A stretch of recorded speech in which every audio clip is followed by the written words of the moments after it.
Oh, online. So, their first reason online. Yeah. And,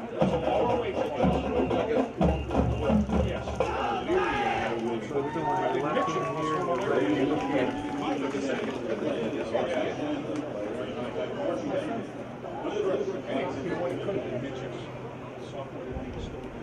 No, it was Somebody else unlocked anything or shoot free. So we're gonna unlock over here.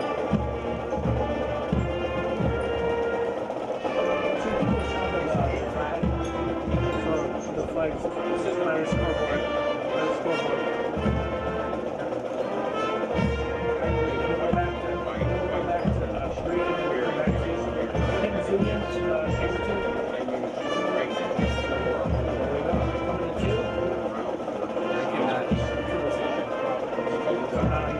Recording you. You're live on Roll Like That. We're live in China. Do you want to give me some band? So you can go ahead. You could close up of somebody playing or something. There you go.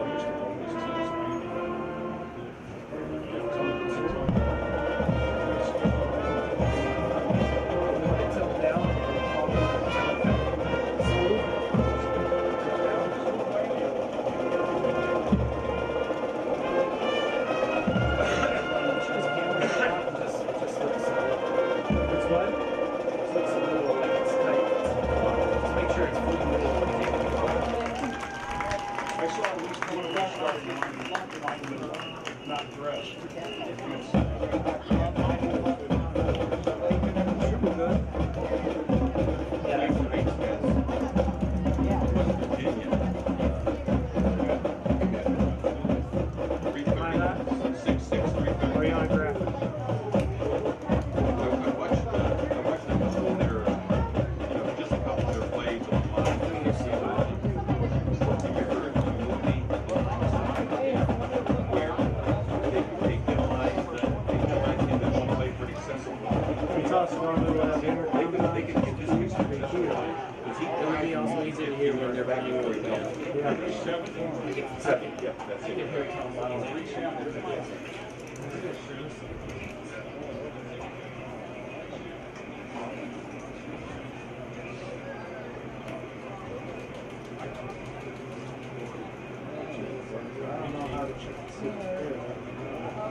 No. But they have lights now. But, oh, they do. So that would be like, well, it's here, though. Yeah, they're playing their games. Whoever wanted to play it must have been shaken, because I think they beat it. No, it was Westlake. Yeah. And Vita. Yeah. Vita. With his bros, yeah. Yeah, I was telling her, like, I had to do everything in my power to not get him, like, to leave. Like, Everybody involved. like, it's football Friday! Very excited to see his bros today. Nice ball handler, especially when he was yay big. I can still remember we did one of his games at Johnny Wilson. He came over after the game. Before he went back, he came over and thanked us for being Watching all the way from Denver. I said something to him. I said, yeah, your son really impressed me. He said, You put it on Facebook too? I said it was on his I own. copied the link and I got sidetracked. Even Denver's fun. That is. Share. Copy. Go and drag the old man up. That's.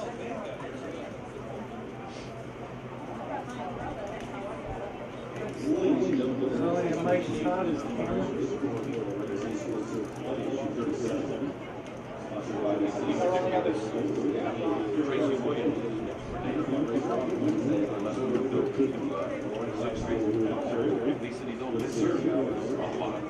Yeah, his father lives there.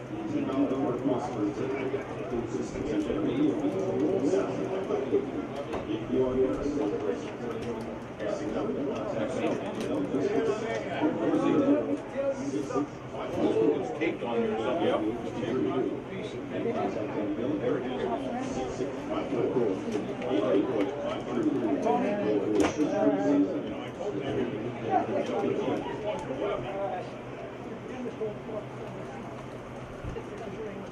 Is there any other reads? No.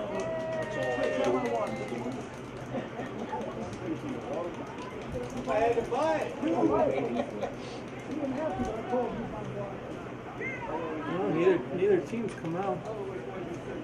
They ran away. You guys have a little roster name for Heights? Yeah, we're good. I think that's still One of those old motion graphics. Yeah, 4x3. You're going to get 0 there, and that's 375. Right now they're coming out.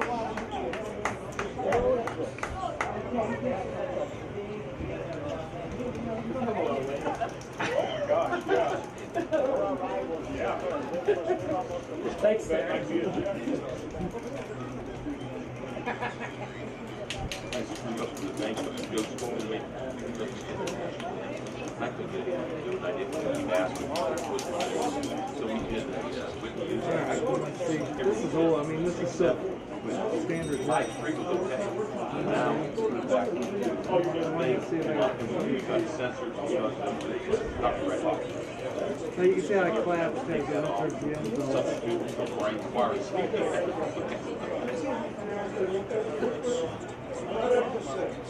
That's the field camera. Whoa, whoa.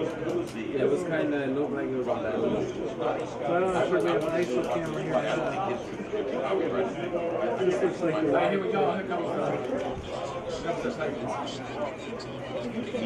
Hey, Jay, let me know when you guys want to come back because I got to turn your audio on here. This is not probably about that big. It takes seconds. Oh, yeah, You can have it. yeah, awesome.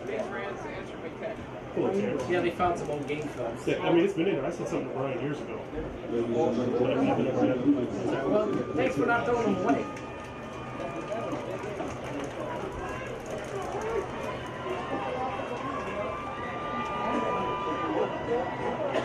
I don't know if they'll go over. Do they go over by the rock? Yeah, probably. We can't. I don't think we can get there. 330. 66 has got good size, too. Can you get back to the rock? You see the rock? Yeah. Oh, yeah, that's right. It's closer to the middle. I can't get there. I think I'm blocked by the box. Okay. Thanks a lot, Dennis. Oh, Thunder, I didn't forgot that. You guys get that out film? So I mean, camera They were 2. playing the lottery. Camera 2 is high. I guarantee this one's not Okay, I'm really looking at it. Really looking Cyrus at it. Police.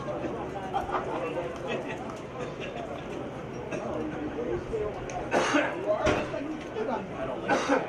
I don't like the fact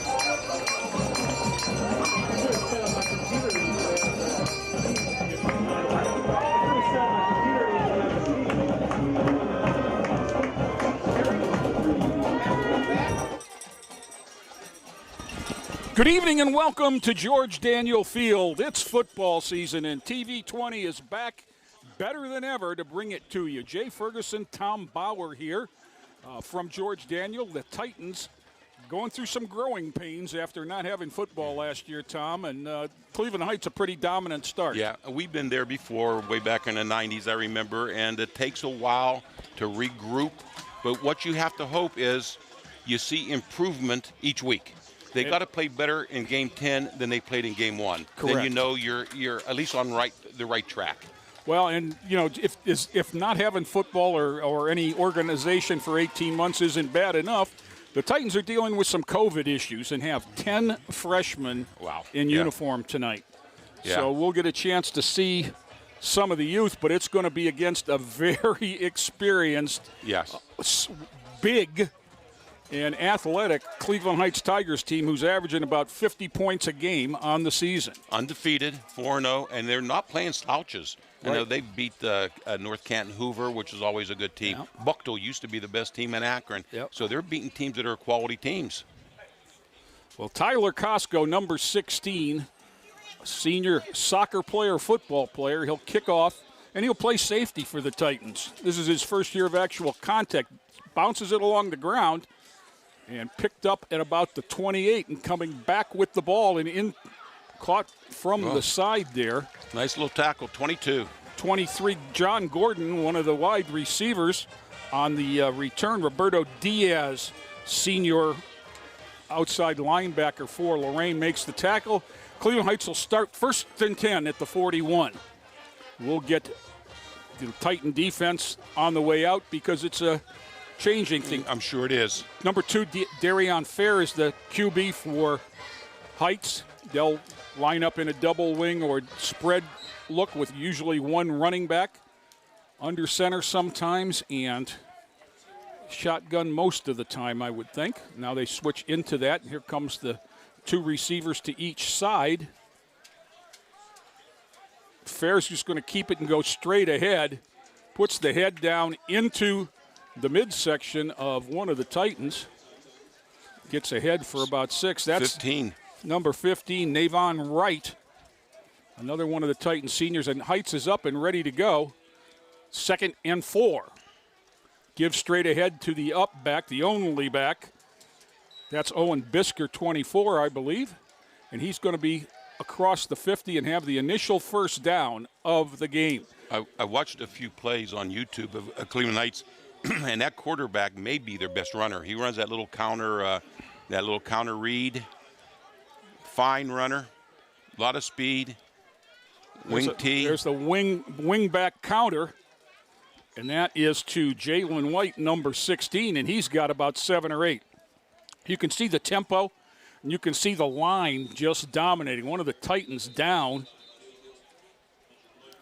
That TV audience, keep an eye on number 70, Hamilton, for Cleveland Heights, a fine blocker. That's 6'4", 340 on the and a West Virginia signee. So let's get some of the Titans on defense out there. 56, Jeremiah Lopez just came out. Number 4, Robert Gonzalez is a two-way guy. Number 6, Raphael Hagler is out there. I knew all the names once upon a time, but we've had so many changes and stuff. 16, Tyler Costco, as I said, will be the safety. Number 60, freshman Luke Wilson will line up over the ball most plays. 44, Jaylon Delane is out there. Now we're going to have somebody come out and help the injured Titan up off the field. And that is number 64, Julius Manning. Julius is a 240-pound sophomore D lineman. And he's hurting. Let's see who else we have out there. 33, Noah Smith is out there at a linebacker. We identified 15, Navion Wright already. On the far corner, 23 is Dennis Pettis. Noah Smith, I see, is out there at a outside backer. So across the front, we are 56 Lopez, 60 Wilson, and 37 Tremaine Suttle. Oh, Oops. The motion draws an offside penalty, I would guess. That's the indication from each sideline. So 5 yards there. I think Lorain is going to have to put some more people in the box Well, if Cleveland Heights is going to run the ball as many times as you think they're going to run the you ball. know, things that you don't think about that are problems, like seeing motion and adjusting to it and, Yeah. adapting to count. He's as open as Denny's. Oh, my goodness. That is Jalen White. He got behind the secondary, and he was at the 10, and there was nobody within 5-6 yards. And just like that, in a minute 2, Cleveland Heights gets on the board, 6-0. 31-yard pass. You know, back in the day, I remember looking at Cleveland Heights athletes when they were playing basketball, and they were always state ranked and everything. Right. But their football team was always a little below average until they started getting coaching.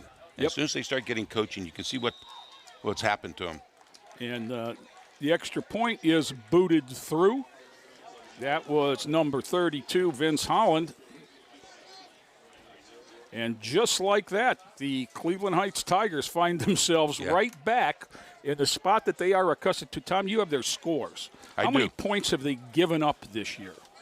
I do. Well. Oh, they gave up 28 in a game. And that was against North Canton Hoover, which is a very good team. And they've given up like 2 touchdowns in games. But I bet you those were when they've substituted freely towards the end of the game. They beat Euclid, which a lot of people beat Euclid all of a sudden. All of a sudden, they're down. Yeah. Well, I think Rotsky has left. That's part of it. His coaching change and took his guys with him and went down the street. And, interestingly enough, for the first time in forever, the Euclid arrangement to allow St. Joe's to play their games at Euclid Stadium is not in effect anymore. Yeah. Oh, they had to find someplace else to play. Okay. So I'm sure there was something, a little bit of bitter feelings going on there. That might have been true. I think Rotsky, he left in November, so as soon as the last football season was over. I think the last time that Lorain played them, that was a very good game. If I remember the Euclid game, it was probably by a touchdown difference. Well, I think it ended up 2 touchdowns, but I can remember the scene after that game was pretty wild. Yeah. And that was kind of the beginning of the end, I think. Heights is set to kick. Vince Holland, 32, will put the right instep into the ball, and he's going to drive it deep over the head of everybody and into the end zone for a touchback. Tervon Williams, 17, he thought about going after that like an outfielder, and fortunately had a change of heart, and Titans will take over at the 20. That's the smartest thing he could have done, just let that ball. Don't ever try to catch one up over your head like that.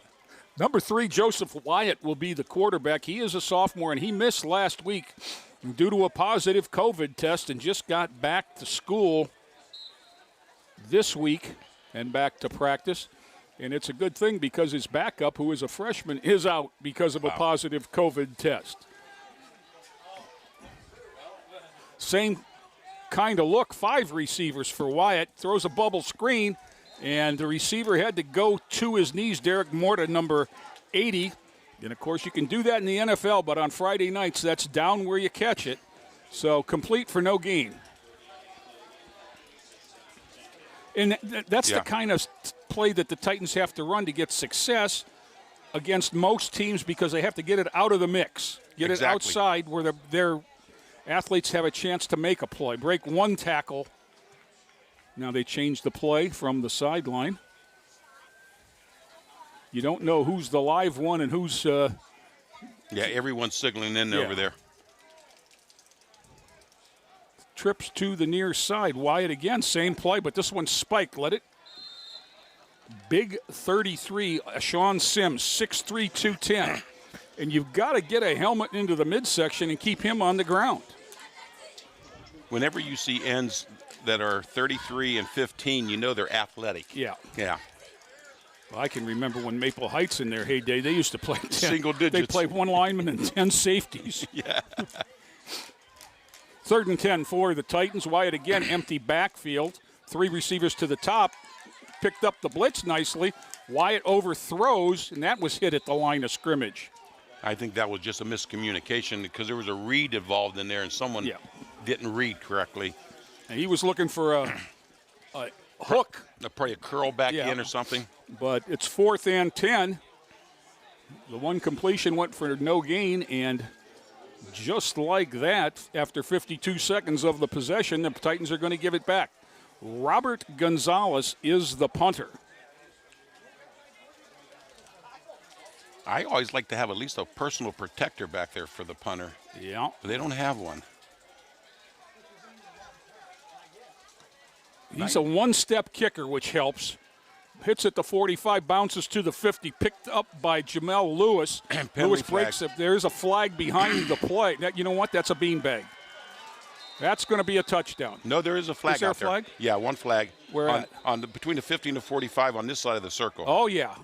I see the guy kicking the beanbag back to where the flag happened. The penalty happened right at the 50. Now, this may be, did somebody signal for a fair catch? Because that's right about where he picked the ball up. 99% of the time in there it's holding, isn't it? Yeah, illegal block. Almost 100% of the time it's against the receiving team. And that looks to be what it is right here is nobody. There it is. Hold. There are two of them. Declined the holding, and they'll take the illegal block in the back. So they'll march from the 50.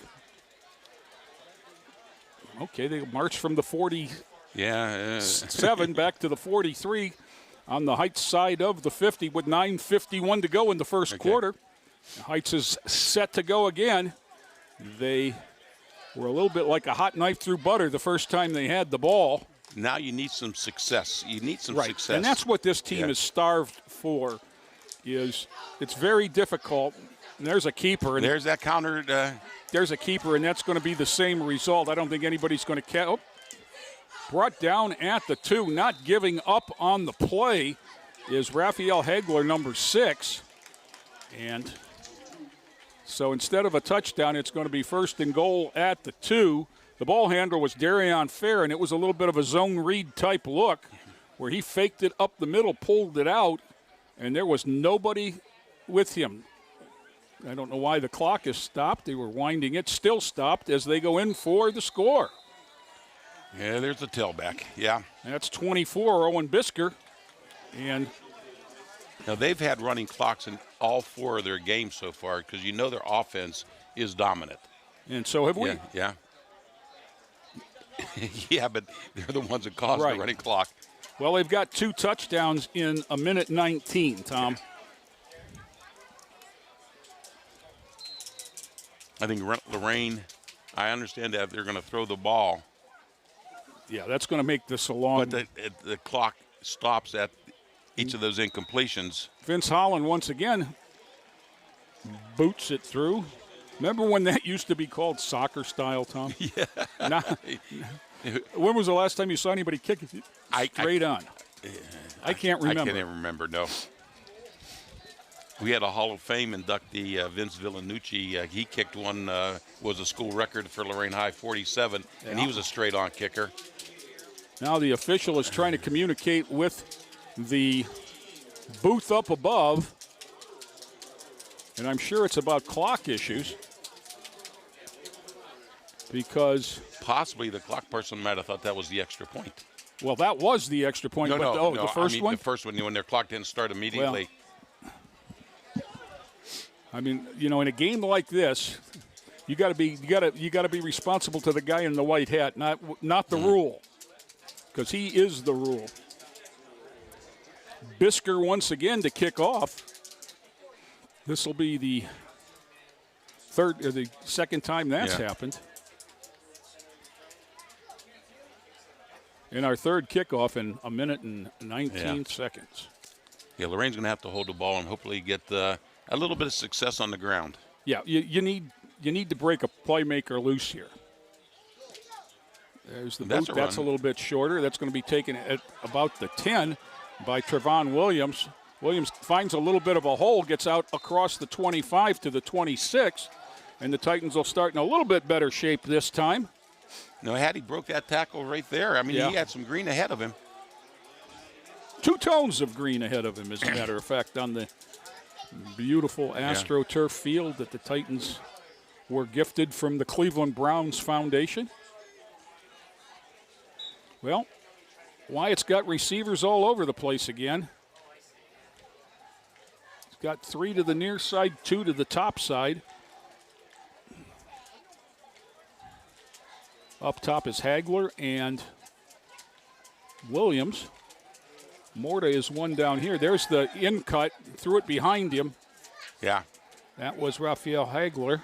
Like you said, if he's been sick this week, you know, Timing, you time- need timing with receivers on plays like that. And Joseph Wyatt has a wonderful arm, but Joseph Wyatt last played football when he was 10 years old. Yeah, yeah. I mean, that's just the reality of the situation. And the normal thing is play with your 10th graders. Right. And learn all those little tricks, but now you get thrown into the situation. There's a jet sweep look. That's Cutting it up is that's Hagler. nice. Going to get a couple yards. And that's exactly the kind of things. You'll notice that, well, why don't they run the ball up the middle more? They don't have any running backs. Why aren't they? Well, they know that that they're not going to overpower this team. No. So if you can't overpower them, you got to try to outflank them. But usually a Cleveland Heights team like this has speed Oh, they've got to speed burn. too. Yep. They But found you at it, yeah. least have, you're at least matching your speed Yeah, with with their his. speed. You don't have their size. And, you don't have, as you said, number 70. That's a man. And he's not the only one. There's a nice There's pass. a nice pass. In cut. Yeah. Across the 30. That's Williams again on the reception from Wyatt. It's going to be 3rd down in about 5. And you see the philosophy. Let's get it outside quick. Jet sweeps, bubble screens, and, those are just stretch running plays. And here's going for it on 4th down, 4th and 5. And they got it. They're going to pick it up. Yeah. I was going to say they have been really effective in running a motion that has drawn all kinds of offsides penalties. They didn't need it that time, and they're going to move it without even measuring it because they know where the clip was. So 1st and 10, Lorain on the penalty, and it'll be at the 37-yard line. 8:08 to go, and the clock is running. 4 receivers to the near side now. Wyatt rolls this way. Wyatt throws it out pass. Oh, come on. Dropped. That's Robert Gonzalez. That's their playmaker. Senior. Yeah. Their fastest guy for sure. Now, there was a Gonzalez soccer player, former kicker, a while. Are they related? No. No. I'm trying. I know I can remember the kid, but I can't. Wasn't it? That he wore number 6. I can tell you that, but I can't remember his name.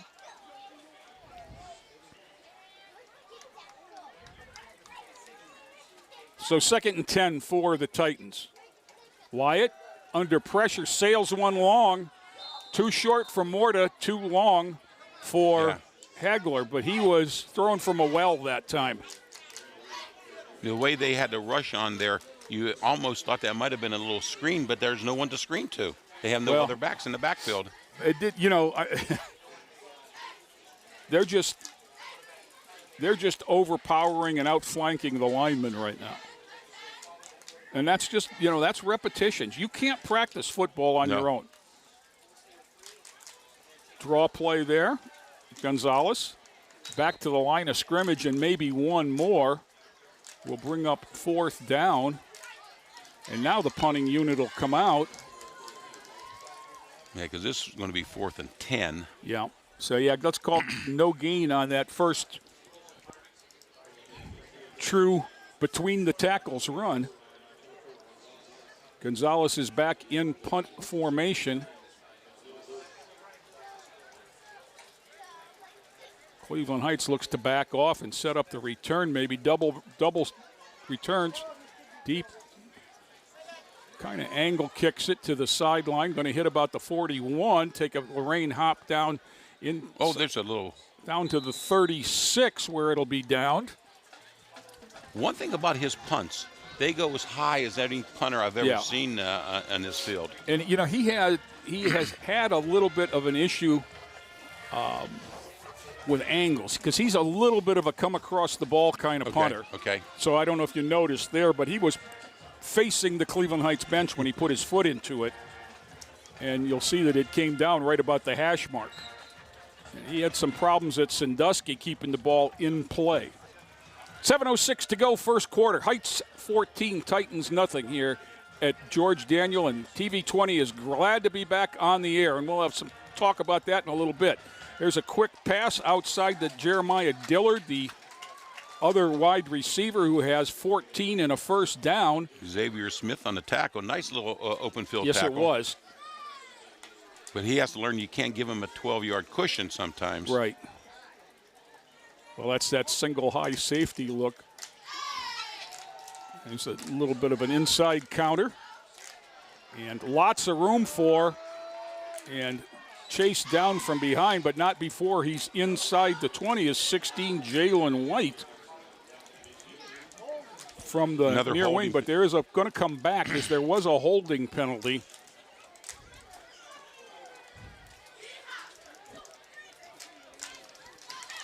Wow. And that's, you know, that's not uncommon on those kind of counter plays inside where it's also quick and you know you can't get beat quick and just grab on. So the Titans catch a break there back from the 50 to the 40. Instead of first down inside the 20, it's going to be first and 21 at the Cleveland Heights 40. 6:35 to go first quarter. This is the third time Heights has had the ball. They scored the first two. Oh, they're going to get five of it back. 56, Jeremiah Lopez hopped off sides in there. So up to the 45, and it'll be first and 16.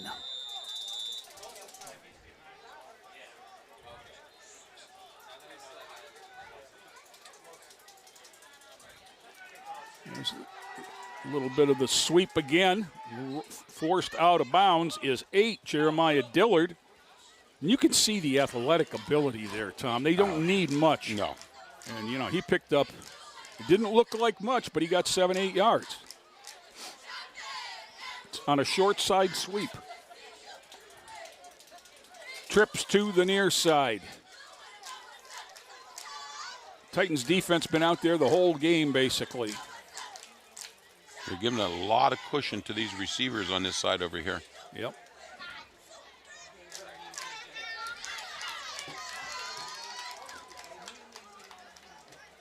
Notice they've got somebody different over the ball. Wilson's out at the far end now.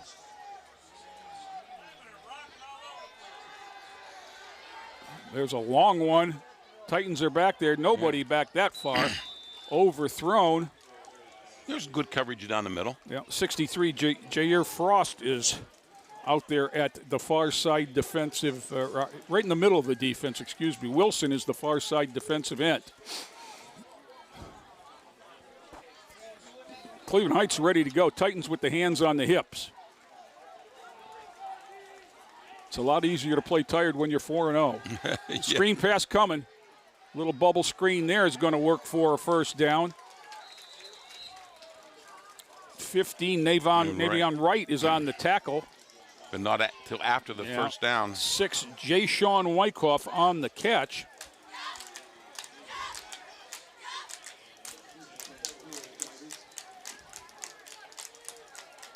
Plays being signaled in. Coach Max Stevens has been there a few years. He took over from the aforementioned Jeff Rotsky. Yes. Dropped snap there, but an athlete, Derry Fair, runs over somebody and picks up another first down, it looks like. He ran that one like a fullback. Yes, he did. They're going to move the chains. He put his head down, and I think it was Xavier Smith, 18, that took the brunt of that. I'm sure it was. Now, Xavier is listed as 160 pounds, and so is Darion Fair. But one of them had a full head of steam, and the other one did not. There's the jet sweep to the far side again. There's a hand, and there's a defensive play made. Nice play. Very nice play. Trevon Williams, and it's going to be a loss. The first negative yardage play for Cleveland Heights. It's going to bring up 2nd and 14, it looks like. That's the job of that outside linebacker. You know, no one gets around you. He did it nice. He drove him deeper and made the tackle.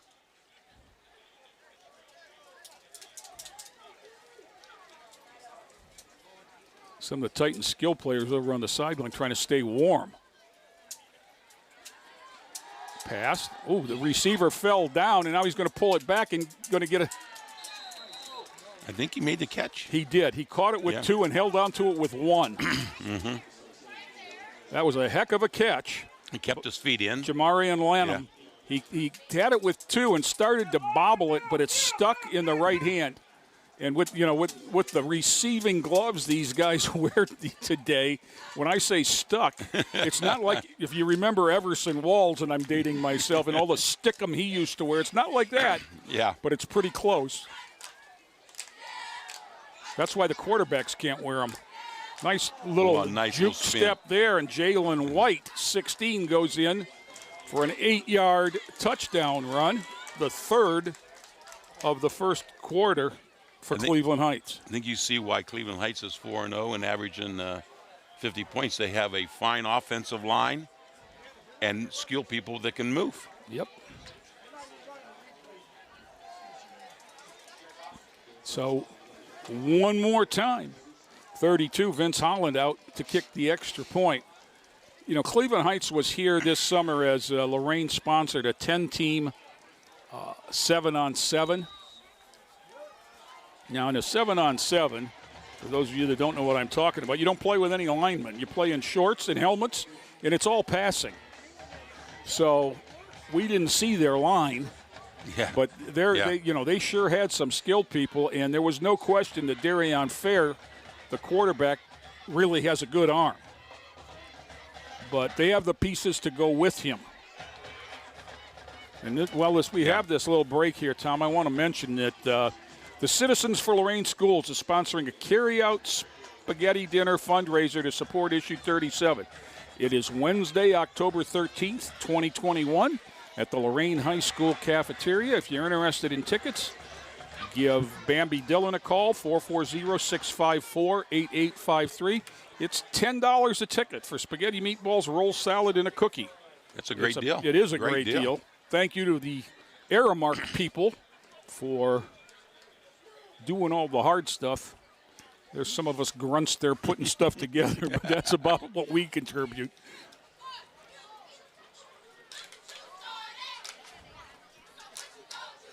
Well, Holland again. Not that he hasn't already, but he's going to earn his letter tonight. Short boot. We didn't cover that, I don't think. I'm not sure. I guess we're going to get credit for it. I wonder if that was intentional as an onside, or is he just shanked it? 23, Dennis Pettis Jr. I think let's put it on tape. Yeah. I don't think it was intended to be an onside kick. I think it was intended to make teams think that, hey, they got this little pooch kick that we got to make sure we defend. Yeah. And which means we got to drop the second row a little deeper, which, may spread them for the onside kick. I know that one of Coach McFarland's years at Cleveland Heights, and it was a back-and-forth game, I believe that Heights ended up winning, but we came back, and one of the plays was that kickoff that we recovered. And sometimes you play a game for the scouts. Yep. Gonzalez with the carry. He's going to get 3 or 4 out across the 35. Looks like they're going to put him at the 36, give him 3, and make it 2nd and 7. Let's mention some of the guys up front, Tom. Number 71 for Lorain is he would be a 4-year varsity starter if we'd had football last year.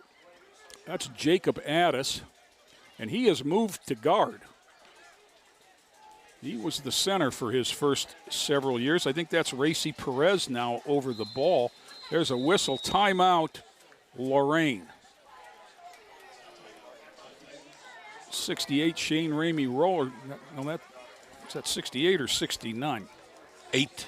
Okay, that's Shane Ramey Rowland at one end, or tackle. 76 I see out there, that's Perez. 71 is Addis. 69 is not on our roster. How about that? No 69s. Nope. So we'll have to work on that. Apologies to that young man. I wonder if he's a freshman that moved up. Well, there are a bunch of them on here. I can't believe he is. And I don't know. I was going to say I'll text the coach on the sideline, but that doesn't make any sense either. If they have enough time to answer me, then we've got issues beyond not having his number.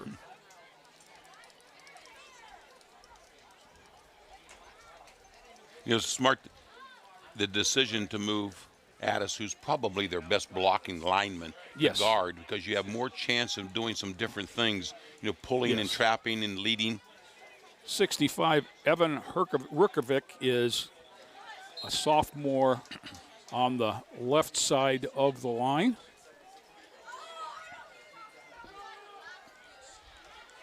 Straight ahead, that's Gonzalez again. He's hit at the line, and I'm going to move it a little bit, but let's call it no gain. Well, I thought it was a good gain until I realized he wasn't, because the blockers did their job. Right. Someone must have snuck right in behind them. One of the backers scraped pretty well there and got through. So third and let's call it 7. Titans still looking for the first down. Well, no, they picked one up on the last series by penalty. This right end over here is getting a big cushion. There might be a little hitch to him. Derek Morta, number 80, is the player in reference. That pass was short, incomplete, wouldn't have been enough for the first down anyhow. Intended for Trevon Williams, and it'll be 4th down for the Titans. Well, faint heart never caught fair lady, Tom, so I think the Titans are going to go for it. No, they're going to kick it. Yeah, you know, if it was 4th and 2, if that pass would have been completed, 4th and 1, that would have been a different story, but not 4th and 7.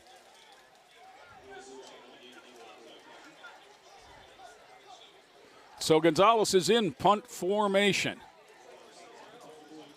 The snapper appears to be 44, Jaylon DeLine.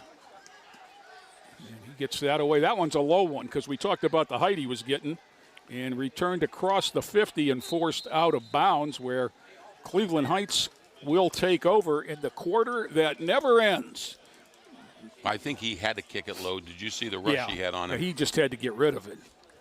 Minute 59 to go in the quarter. 21-0 Cleveland Heights, and quite honestly, it's not as close as that right now. I mean, they have been on offense the entire quarter. And this is their 4th possession. They've got 3 touchdowns.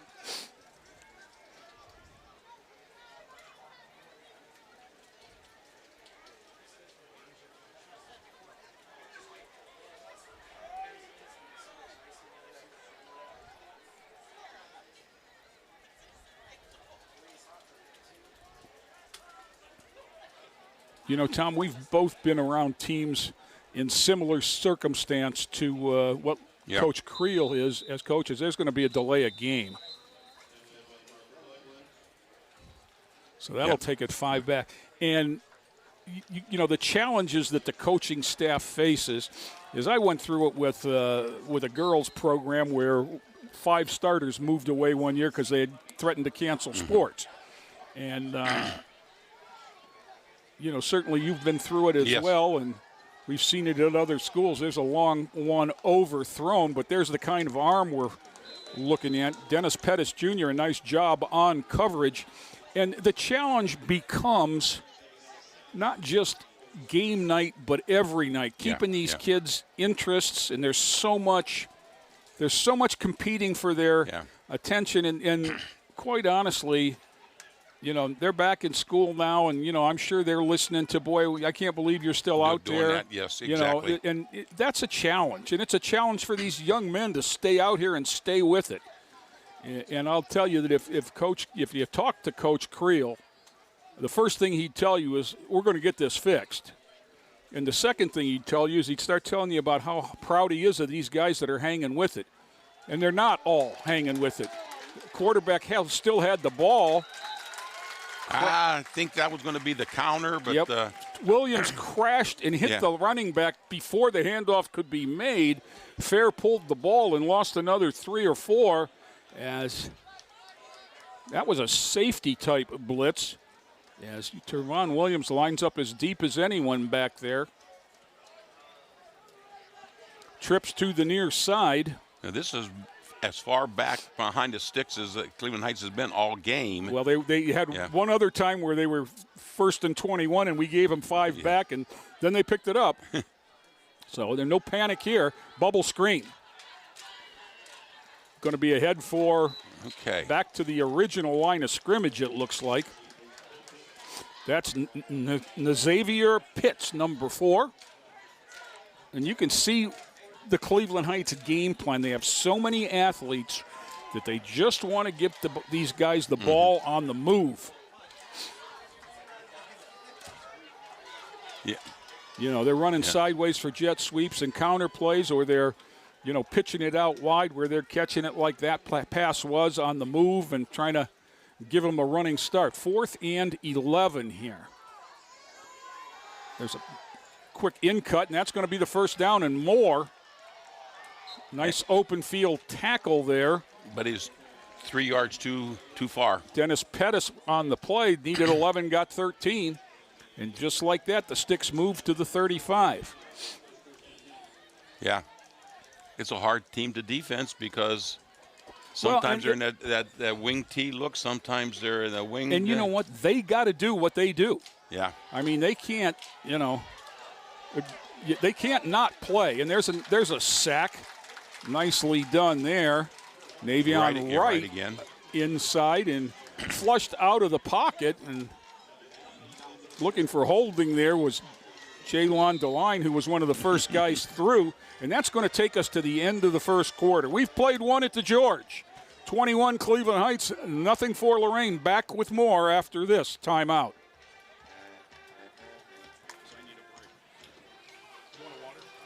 Yes, please.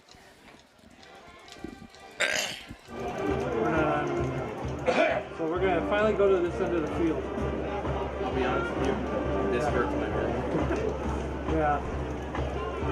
Well, it'll be better when we have a summer mode.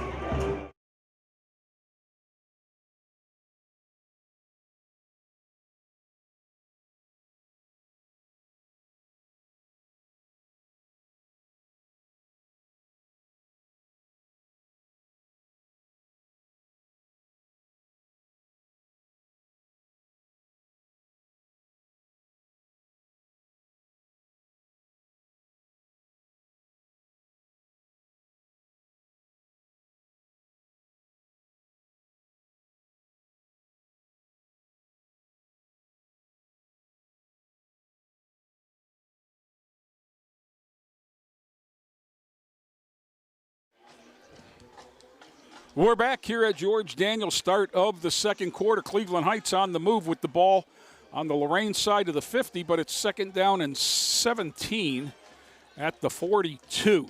Heights has scored every time they've had the ball, Tom, early and often, 21-0. And this guy Fair is one of the reasons. He was from Switzerland? Yes. I can't think of, I think I might have a write-up on him. Yes, I do.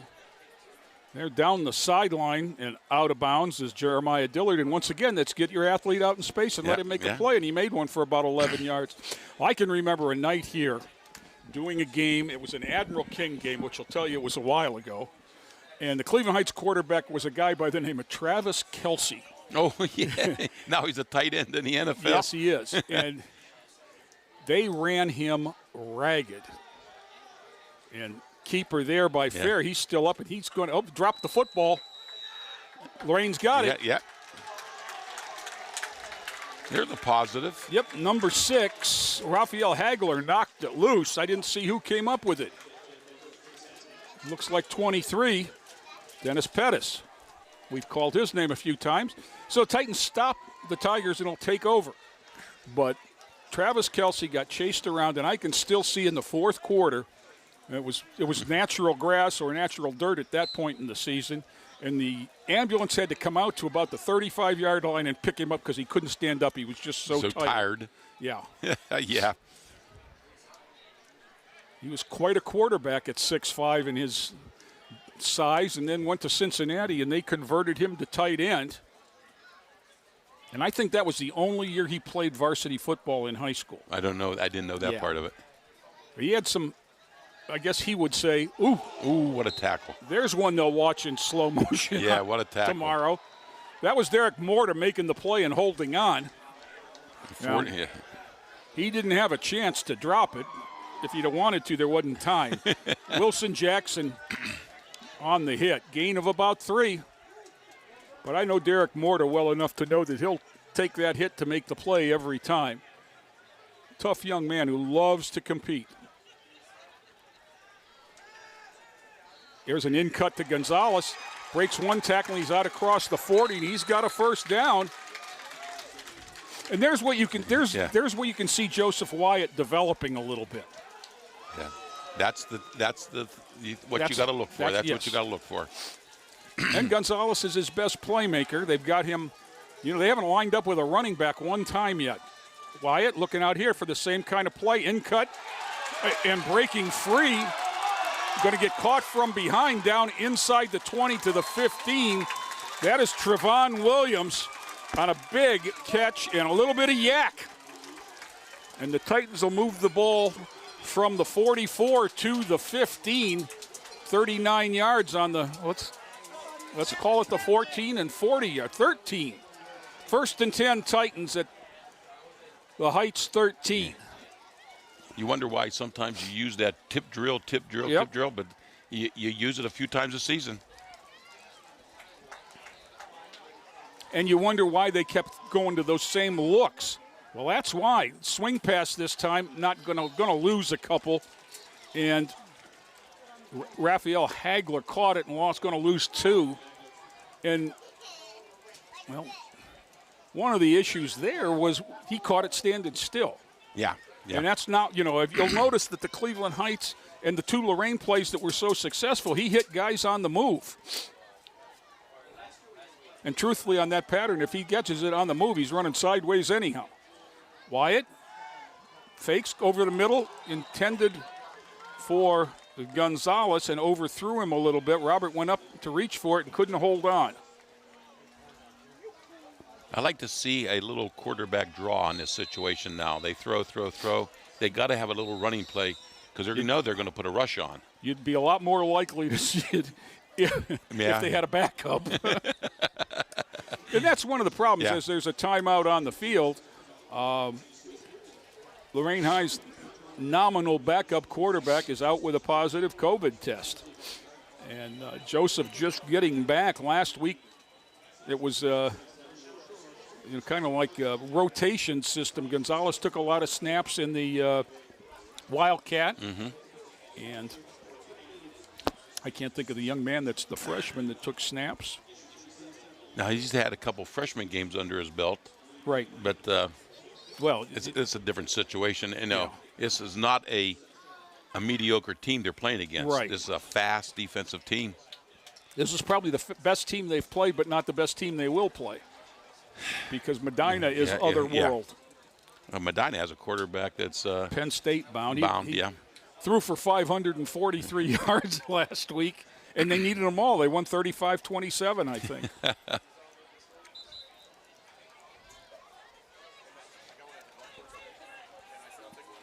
That's week 9 for the Titans to look forward to. 3rd and 10.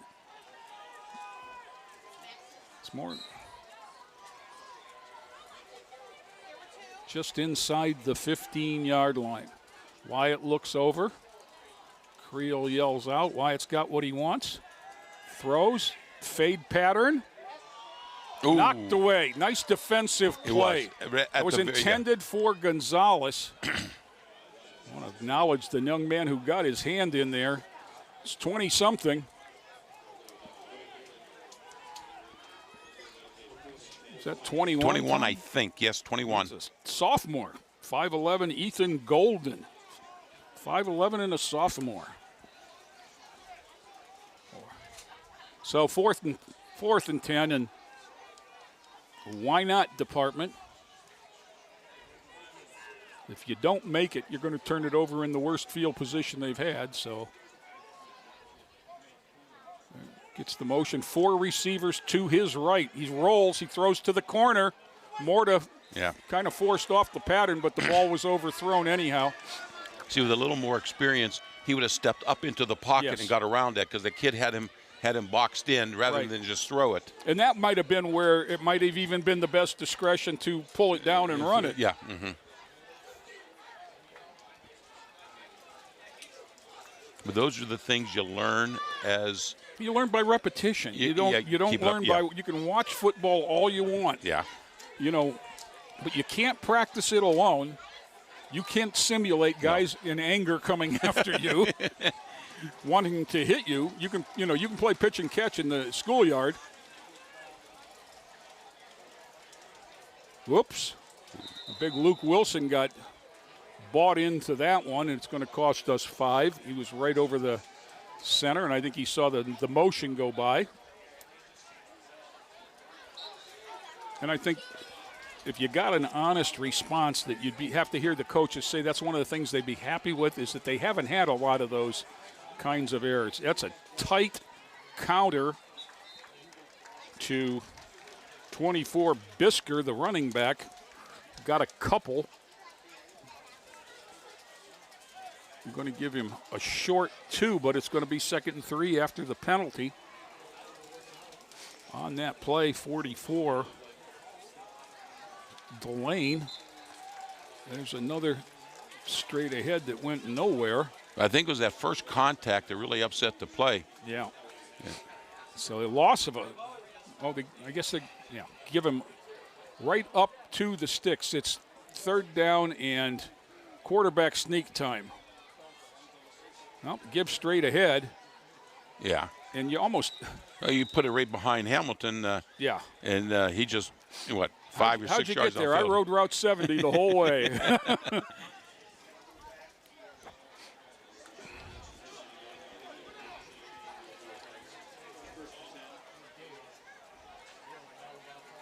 That man's got to be some kind of an athlete because he's playing guard too, Tom. Yeah. That's why West Virginia wants him. Yep. Division I frames are hard to find, and you get him to give again straight ahead. Wilson on the tackle along with Costco, but again a gain of about 5 on 1st down will make it 2nd and 5. Real tight formation here. Again, that's the zone read. He pulled it. Fares off to the races outside, ran out of bounds by Gonzalez. But he's got a nice healthy gain across the 50 to the 48. Give him 18 and another 1st down. If I had to pick a player of the game, I think it would have been him right now. Well, he's thrown, he's run. He's tying his shoe right now. He can do it all. Yeah. Now, this is a different Cleveland Heights team. They're tight. Yep. In that double wing there. Again, they're showing that you got to defense it all if you're looking at Cleveland Heights video for next week. You can't get any tighter than that. Straight back, he's going to throw. He's got some heat for the first time. Got hit, but he's got a man. Ooh. Xavier Pitts was all alone about the 12-yard line and had turned the wrong way. The ball came behind. Yeah. So he unable to come up with it, and it's 2nd and 10, but you can see, he got hit on that play on the release, which for the first time tonight, and that ball was still pretty much on target. Beautiful thrown ball. Yeah, it's just a bad break for him that the receiver turned the way he did and didn't have time to turn back. 2nd and 10 for the Tigers. There's the straight ahead keeper. He pulled it and he ran the same play to the other side. And he got 16 this time and a first down. You know, this offense right now for this last series reminds you of Navy. Yes, they run the same thing. very much so. And that's the type of quarterback Navy always gets. Quite honestly, they throw the ball way better than Navy does. There's the counter on the motion, and he's going to get to the corner. Nope, there's a flag. Nice job by Tervon Williams setting the edge. And the holding penalty is going to bring it back.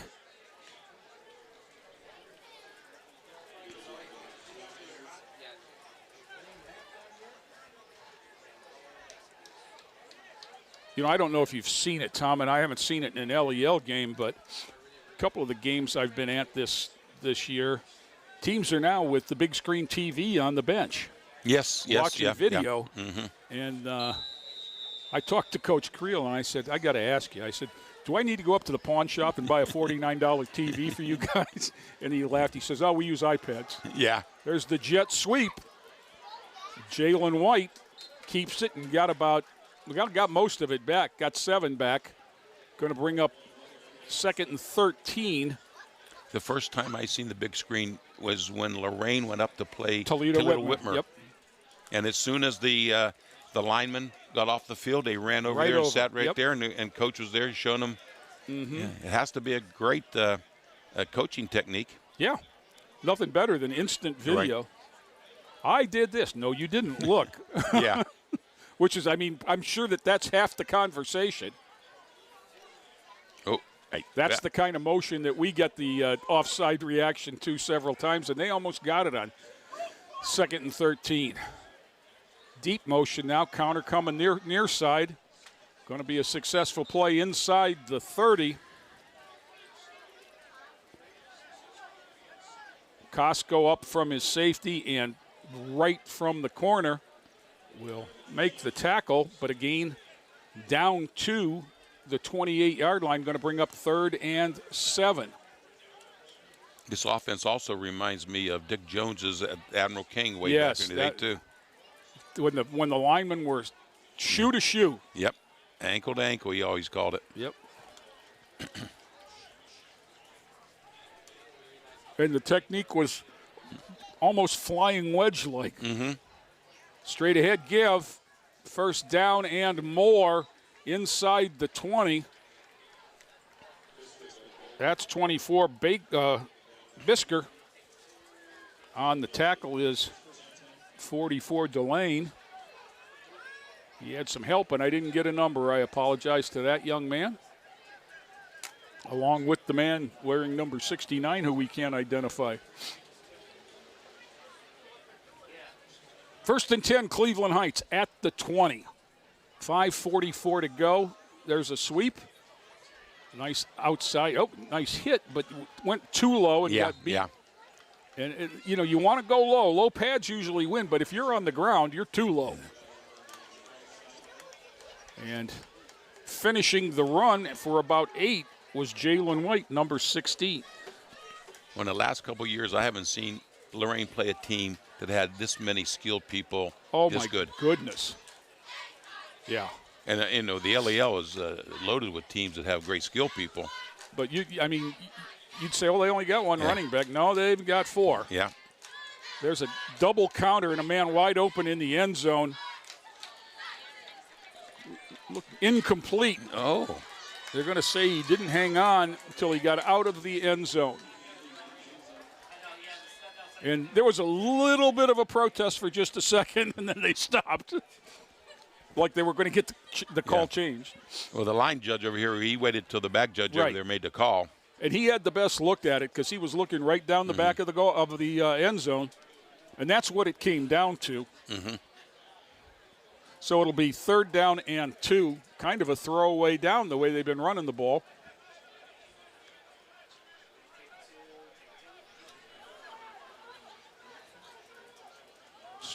He pulled it. He's going to have the first down.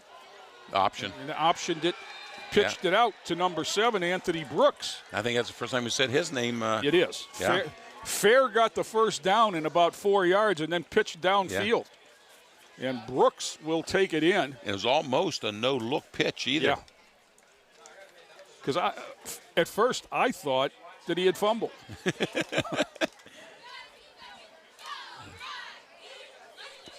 We'll give credit for Brooks for a 13-yard run, but really the first 5 were fair. What grade is fair in? Is He's a junior. Junior. Once again, I just Vince wonder Hollins. if he has the grades and would want to serve. I mean, the Navy would recruit him immediately because he's the type of quarterback they always recruit. You know, it's interesting because he looks a lot bigger than he lists because they list him at 5'8", 160. And he doesn't look 5'8" to me. Usually I'm on John Rossitano for exaggerating heights. This looks like it's a little bit the other way.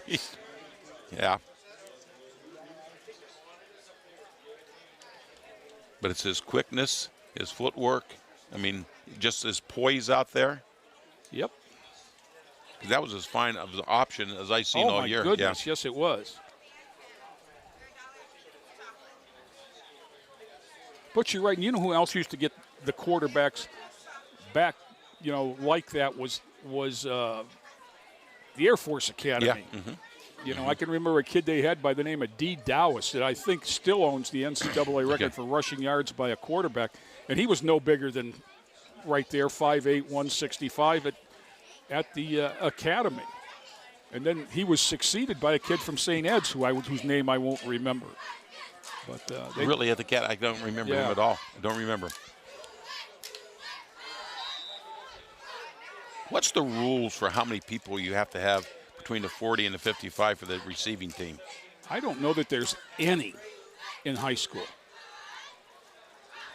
I think in the NFL and in college you can have no more than 5. In high school, you used to have to have 5. Yeah. But I see people have their foot on the line. I don't know the rules. Yeah, you have to have 5 up there. But I know this. It's 28-0 with 4:44 to go in the half. The rules are not probably as important if it were 8-0. Yeah. Titans will start with the ball on the 25-yard line right next to the Browns helmet. You know, I still walk in here, Tom, even after these several years of this field being here. You know, and I come to practice quite a bit. When I get up here, though, and get to look out over the whole thing, I'm in awe.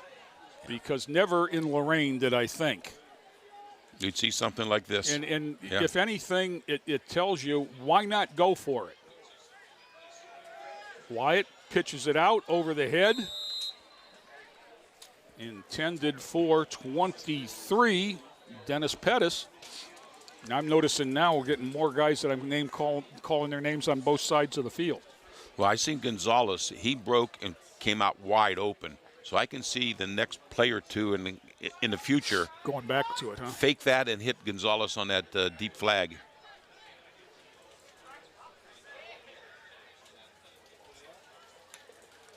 Second and 10 for the Titans. Clock stopped with 4:40 to go in the half. Gonzalez, no, that's not Gonzalez. That's Hagler in motion. Squares up, throws the pass to Gonzalez. Going to have about 4, hit it about the 28 or 29 instantly. Nice close there by 13, Jamel Lewis. And it'll bring up another third down for Lorain. Let's see where they put it. Looks like about the 28. On the near hash.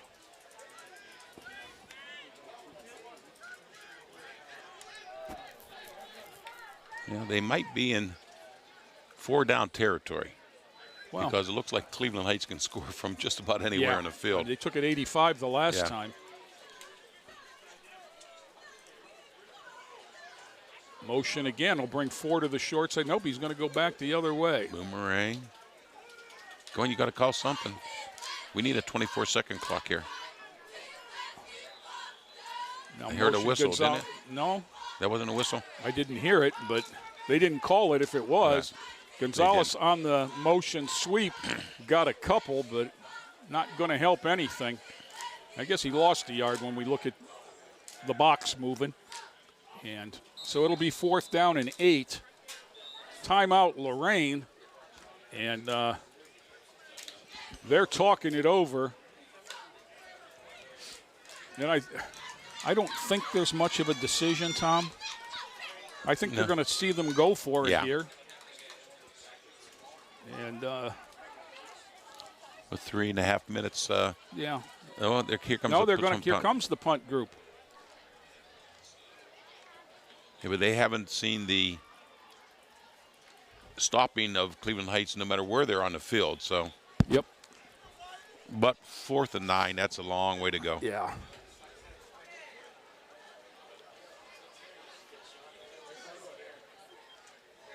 Here's a little different punt formation. They got a. Yeah, this is interesting. This almost a Purdue punt there. Yep. Well, and they almost got the last one. That may be why you're seeing the personal protectors. Snap. Snap has taken a while to get there. That one is going to bounce about the 46 and go sideways out of bounds between the 46 and 47. So Cleveland Heights will take over on their side of the 50 barely with 3:13 to go. And we'll see what they want to do here. Now, I don't think it's premature to start talking at 28-0. Remind everybody that the OHSAA, I was going to say they don't need any help as they spotted the ball on the wrong side of the 50. Yeah. They were on the 47, but the wrong 47. And it's 30-0 anytime in the second half. It is a running clock. And as you said, Cleveland Heights has been the beneficiary of 4 of those in 4 tries. Straight ahead give, big hole there, breaking away. I don't think they're going to catch him. Nope, they did. Let's credit Dennis Pettis for not giving up on that play. Down 28. Yeah, someone had his shirt right there at the line of scrimmage. Yep, broke a tackle and got a lot after contact all the way down to the 11 for 42 yards on the run. And with first down in under 3 minutes now. Give straight ahead. There's nothing fancy going on here. Wilson bulldogged him to the ground. That was Bisker once again. Somebody's got a cramp, I think. And I'm saying that because I didn't see anybody out where he's at getting hit. With as much time as they've spent on the field. I could see that. That looks like a big lineman. But yes, it does. And that's why I say I can't figure out how he got there. And it looks like they're stretching out his leg. It's hard to tell with so many crowded around him, but it looks like he's got his left leg up in the air. It's either being stretched or evaluated.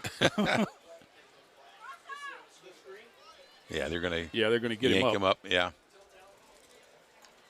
That is number 54, Justin Bigham, the aptly named 6 foot, 310 pounder. Yeah.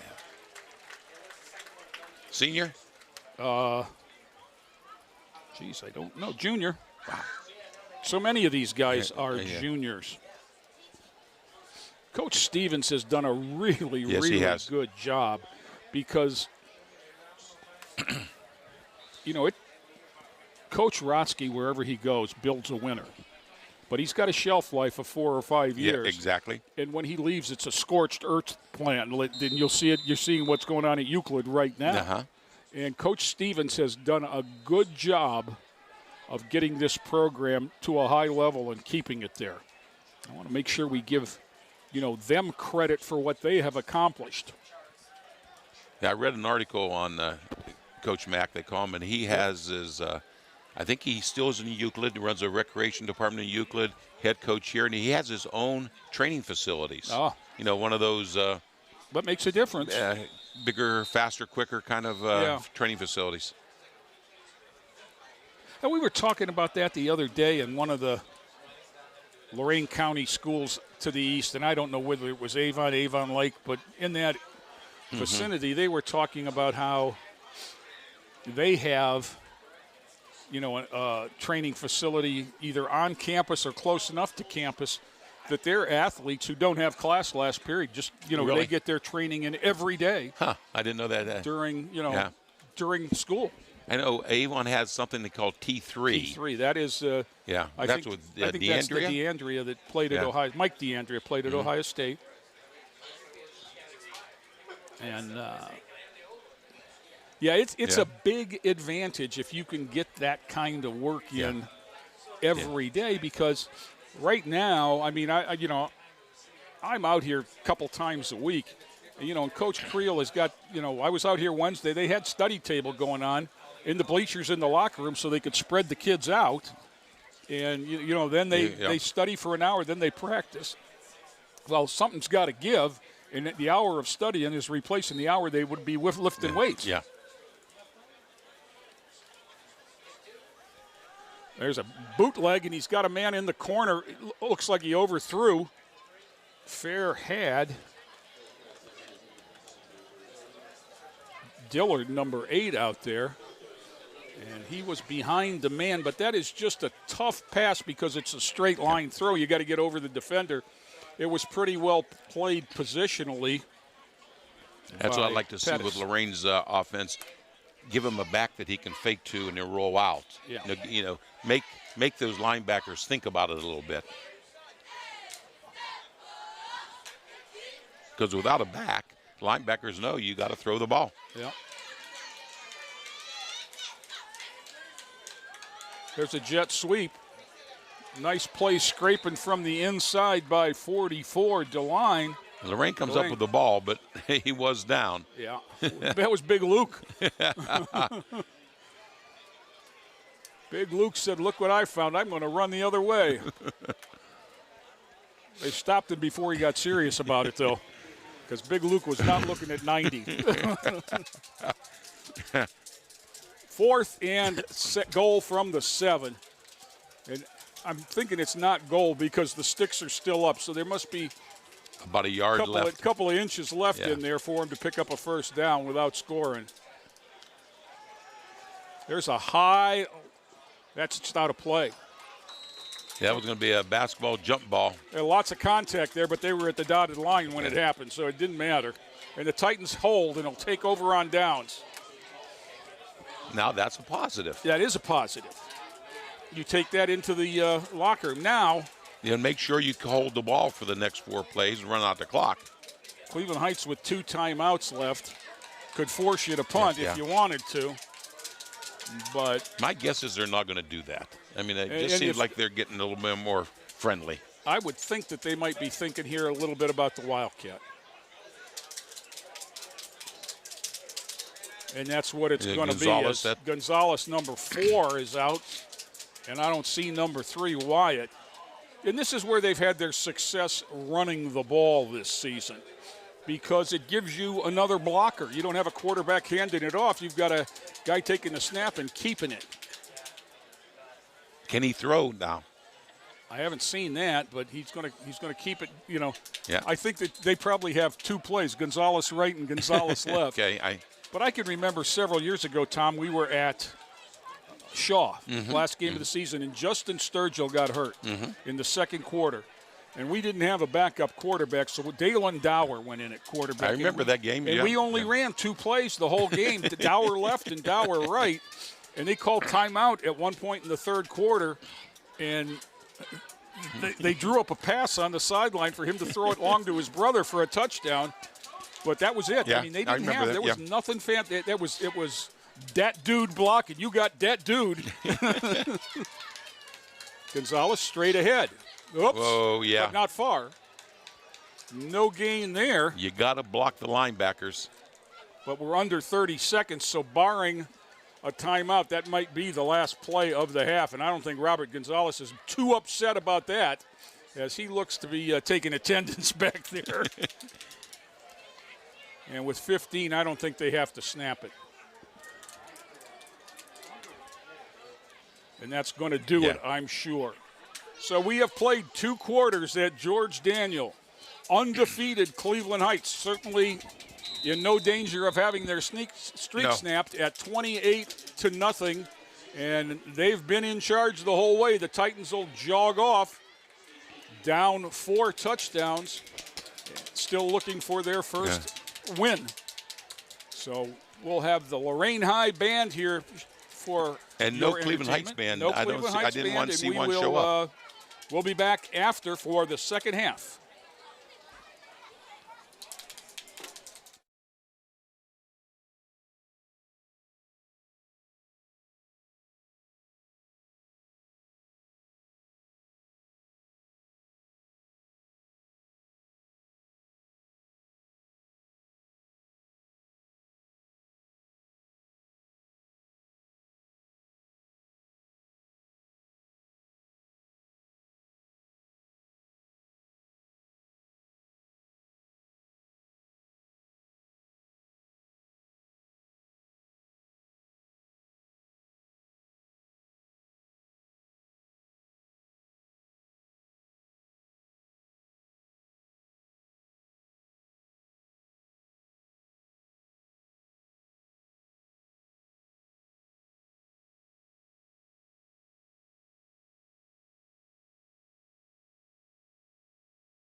You do one good one, and I can start training the others. I'm gonna have you taken out by this drone. Shut up.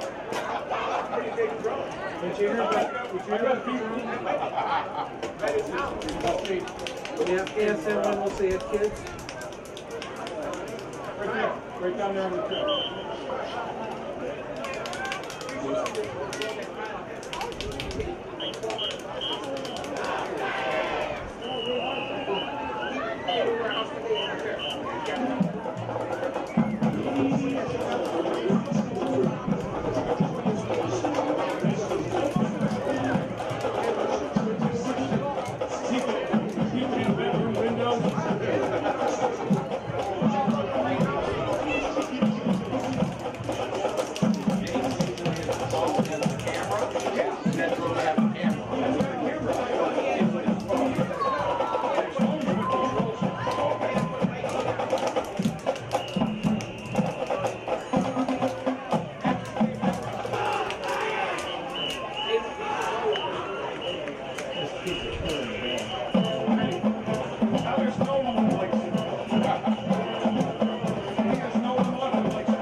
every time they're down there, you go right back to the high school.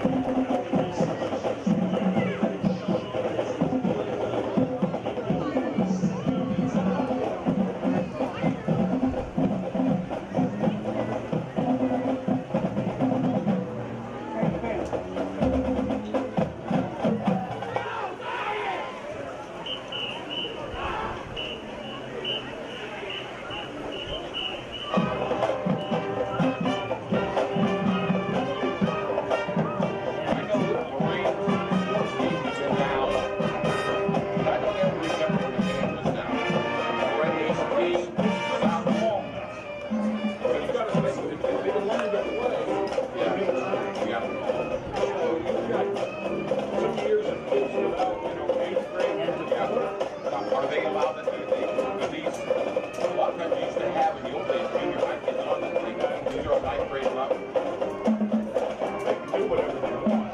But they practice. Their practice is 7th grade.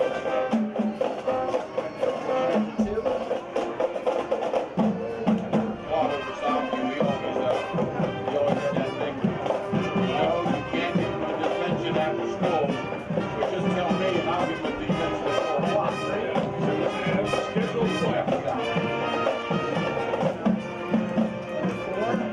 See, they've got some kids coming from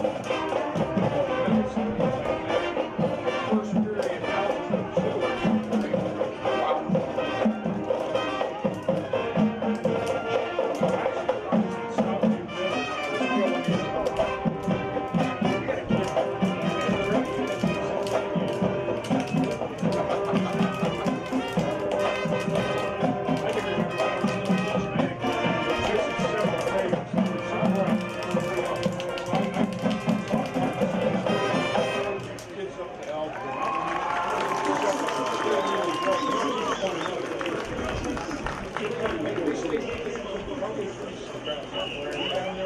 What's that? 3?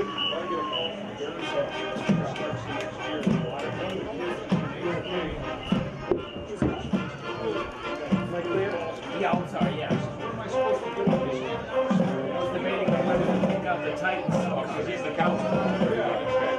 Gary, what you gonna do? Give me also the 1, 2, and give it to him, and he's gonna get them all right, because that's the kind of kid he is. Because he had 5 little five.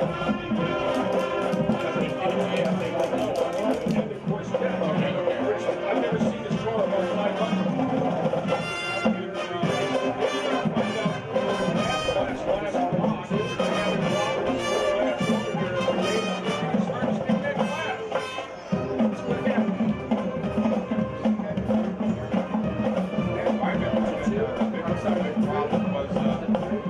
Stacy Moore had to stay down at Whittier so they could get certified high school teachers to get high school credit.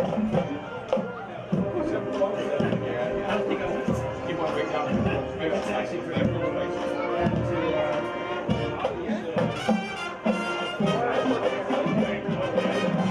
All of a sudden, I hear this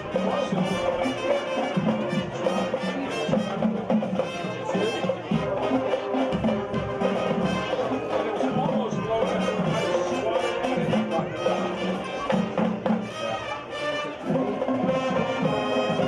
I don't know what kind of range some of those,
Thank you.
back here at Lorain High, and thank you to another strong performance by the Lorain High School marching band and director Tim Civic.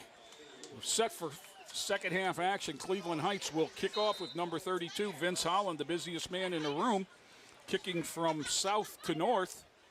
He's put a couple in the end zone. He pooches another one. Titans have a man in the area, picks it up and steps out. That was number 6, Raphael Hagler. And as we talked about earlier, I think that's just get it on film. Make sure you have and you saw that the Titans had adjusted. They had moved a man up. Now, if that man moves up from the 25 to the 35, that's less blocking angle you've got for the deep man. But the Titans will take over right at the 35. 11:58 to go is only a couple ticks off. Joseph Wyatt leads them out. They had a nice drive near the end of the half that went down to the 10-yard line before stalling out on downs, unable to punch it in. But other than that, it's been kind of a futility for the offense. Wyatt drops, rolls, pulls it down, comes inside, throws it. Oh, man, that would have been a nice play. Man, did he get smoked. I didn't see the smoke part. Oh. But see, that's the one where he came inside, just like you had talked about. He knew where he was. And he hit the guy down the middle. Yep. I mean, Sean Sims had, he ran right through Wyatt as he let go of the ball. And I think his receiver actually kind of pulled up on him a little bit. Yeah. I think, a different read again. I'm not saying one was right and one was wrong, but I just know that they weren't reading the same thing. See, that's what I mean by growing a little bit. You're growing as you're playing. And now this is another, he takes a hit, and how's he come back and respond? He ducks under. He's rolling. He's still got his eyes downfield, and he overthrow. He had a man as open as Denny's. Yeah. Gonzalez, well, he could have never got it that far, but Gonzalez was behind the entire defense, and almost as open was Hagler, number 6, and they missed connections. It's hard to drill, but you got to drill throwing on the run because that's a whole nother concept. Right. Your shoulders aren't square, a lot of things. And his receivers have to, if they're going to break off the pattern, there's got to be some communication there because he was anticipating the receiver continuing down the field that time. And I think the receiver had broken it off, being wide open and trying to help him out a little bit. Now, 33 is the defensive end over. He's taking that wide loop to keep him contained. Right. And the lineman on that side, who I think is Ramey Rowland, has done it, just pushing him out. There's a quick in look out to the 40, incomplete. Not held onto by the receiver that time, which was Trevon Williams. And the Titans will go 3 and out. Had the ball for a total of 19 seconds, including the kickoff. And that's what happens when you don't complete passes. Right. And that's kind of how the first quarter went, which seemed like it went forever. It was 21-0 because Cleveland Heights had the ball for so long. Now here's another different kind of punt formation. Back to the original look. Gonzalez about 10 yards deep. He's a one-step kicker, and he's not going to get that one off. And lineman's up, and he just fell on it. Yeah. 66, Secante Jackson thought about picking it up and trying to run. And then thought about what he was going to hear if he'd bobbled it and just said, now we'll take the ball. And so at the 25, the Tigers will take over. So I don't know if it made much difference there because he was in. But usually we used to put our punters 12 to 13 yards. Right. And the center had to make sure he got it back to there in, the time. You just couldn't loft it back there.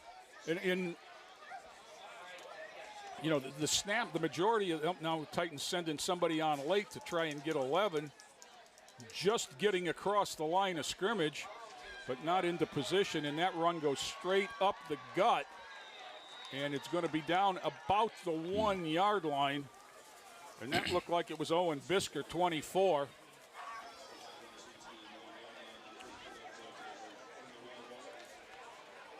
Now, I'm guessing it wasn't Bisker now, excuse me. Because he's still in the backfield. Was the wing back? 22, I think. 23. 3. John Gordon. There's Bisker there. That's Bisker, though, and that's a touchdown. And so it didn't take long there, 31 seconds. 2 plays. And Bisker, 24, goes 1 yard. And just like that, it's 34 looking for 35.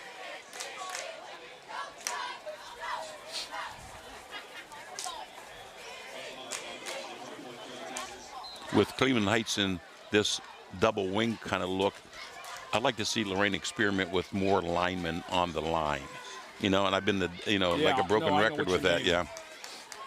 But it's hard to stop a running attack with 3 down linemen and no ends. Holland step in, and he drills another one. He's 5 for 5. Yeah. And just like that, it's 35-0, even though they only put up the 1 point. So we'll get the scoreboard fixed, I would assume. Here it is. Yep, there's 35.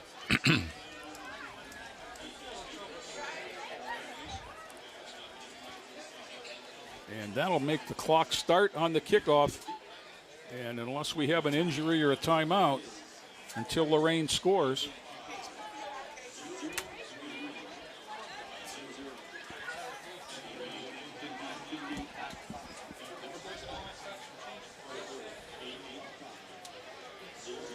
Yeah, I'd like to see Cleveland Heights, start freely substituting.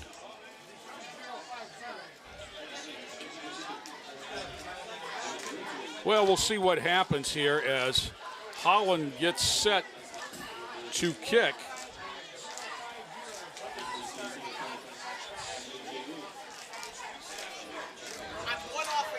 What is it?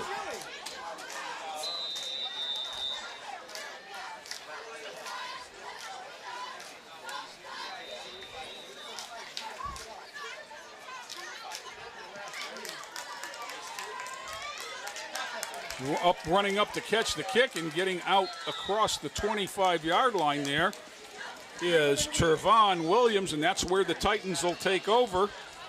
1st and 10, 35-0 Cleveland Heights.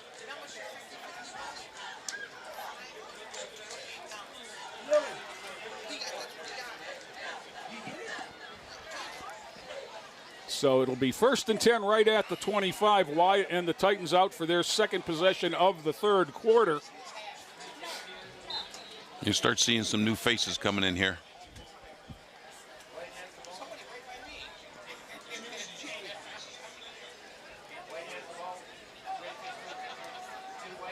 Wyatt pulls it down.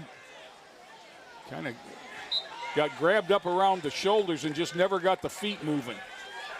And he's going to lose 5 on that play. Yeah, he had no chance. No. That's what I'd like to see him do some rolling out a little bit, and yeah. Well, they've done a good job of trying to keep him inside on the right side. Now they took an inside rush that time. Short pass is complete, up and out of bounds. That's number 6, Raphael Hagler. And he got the loss back in a couple, maybe one more. Going to be 3rd and 8 or 9, depending on where they put it. So Titans quickly up over the ball. And all this no huddle stuff is really great until you're down 35 points and, overmatched.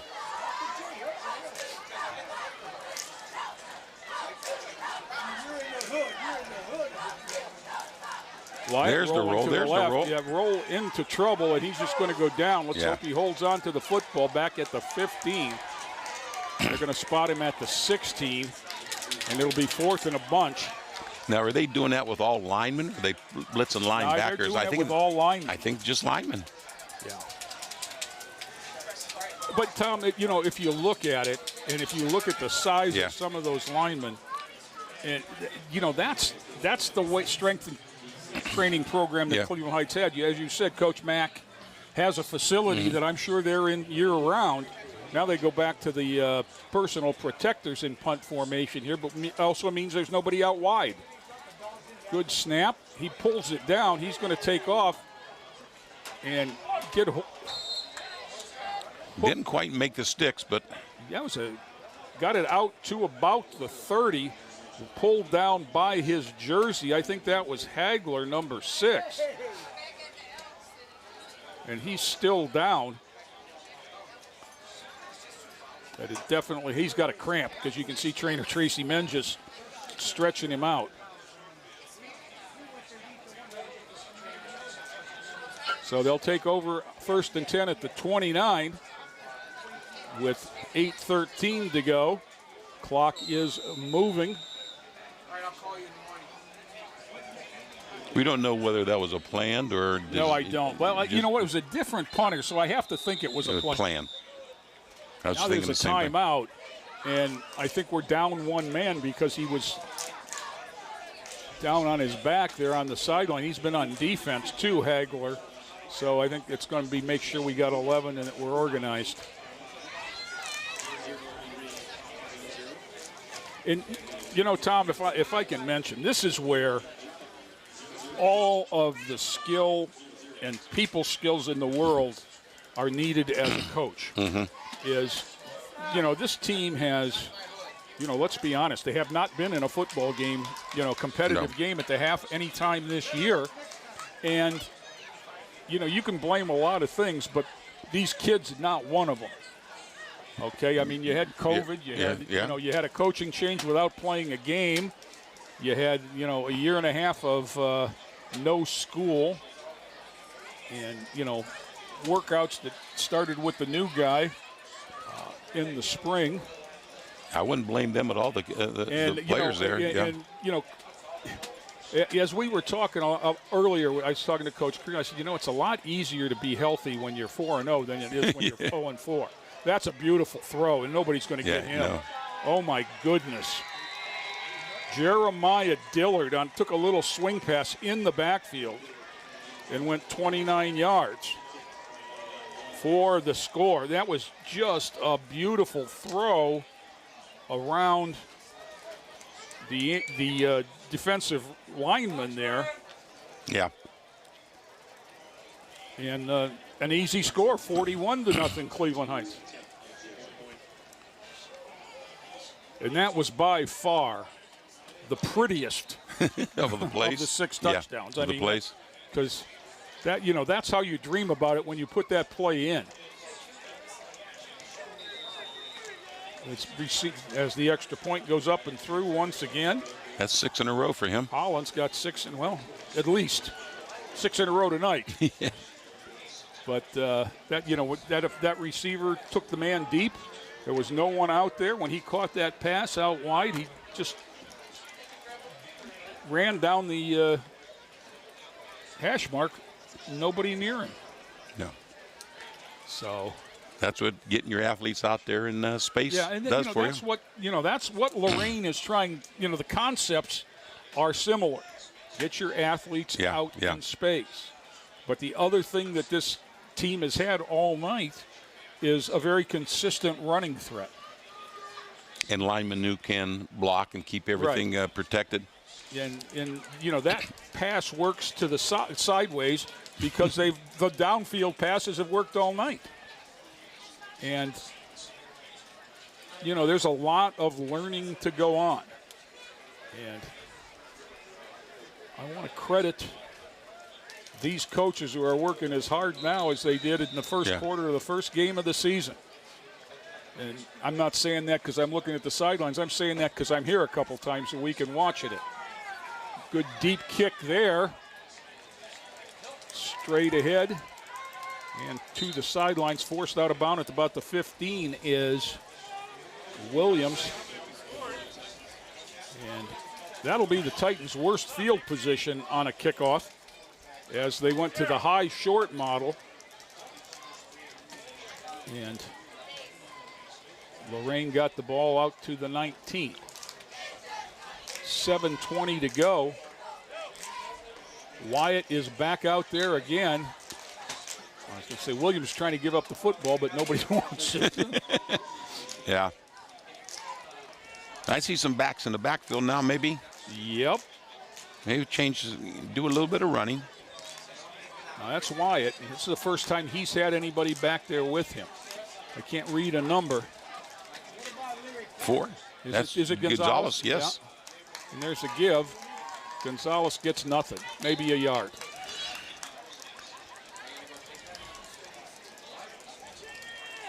You know, one of the ways that you can tell who's winning the line of scrimmage is by who's standing up and who's not at the end of the play. And it's like I say, you can't practice football alone. I mean, in order to get better at blocking, you have to block people. And you got to block your best because, I mean, the second teamers you're going to push around, but you're not going to push around the yellow team out there. That's right.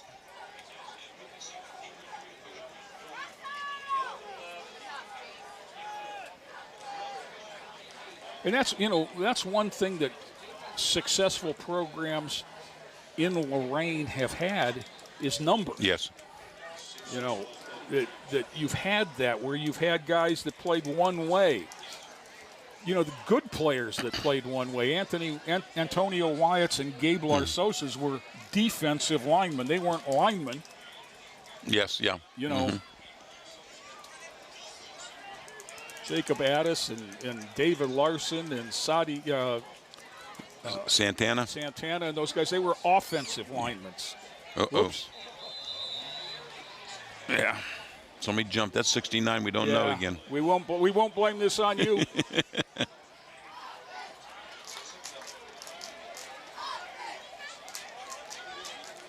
So you're hoping the real young ones, the junior high programs, are going to come around and produce some kids, but I don't know what's going on. I haven't seen a junior high game yet. I can tell you what's going on is that the numbers are very down there. Yeah.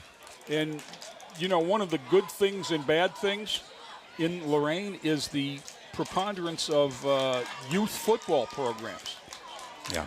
There's a lot of them, but the kids are staying there rather than playing when they get to the junior high level.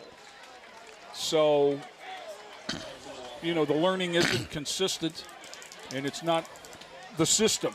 I did talk to one of the junior high coaches, and he said the same thing because they didn't have junior high last year. They put in a junior high level for Exactly. which is okay then because they didn't have junior. They served the need. But they kept it going. So now Southview had 8 kids before the season started.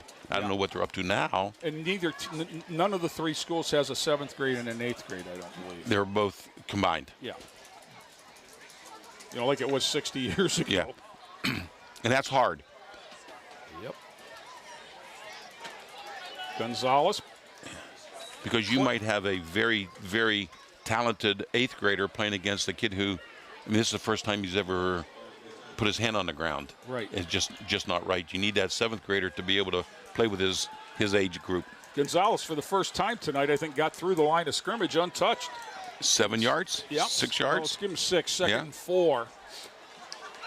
4 minutes to go, third quarter. Clock is ticking. Motion man. That's Williams. Give it to Gonzalez. Gonzalez hit as he crossed the line.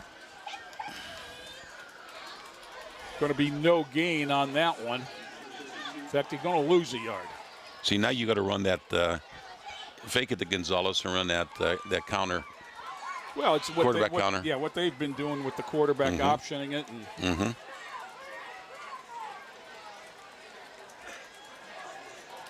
You got to be creative. And you might be in 2 down territory, too. Yeah. Wyatt looks to throw. Now he running away from pressure, and he just tosses it away. I mean, that's grounding if they want to call it because it was nowhere near the line of scrimmage. There's the flag. Yeah. And he didn't have any choice on that. You could see the enthusiasm that the flag was thrown with. And they're going to call intentional grounding, which brings the loss, and the loss of down makes it 4th and 17 at the 20. And with 2:44 to go, We've had a lot of different looks out of this punt team. We're going to run it with 17 guys tonight. Okay, now the offense is coming off. Gonzalez is going back there. He's going to have some personal protectors.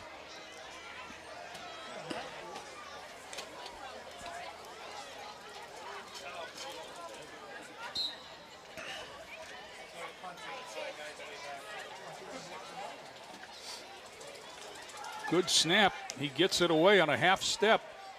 Short kick, bounces toward the sidelines, out of bounds inside the 40. He just had to get it off. That was not a one-step kick. That was a half step. Yep. That was a hop. A hop and a hope. Yeah. So Cleveland Heights will take over on the plus side of the 50 once again. At about the, let's see, if it's to be left to this official, it's the 41, but it's the 39. As the far side official marks it. And that's where they'll start. Minute 56. Clock is stopped for some reason. There it goes.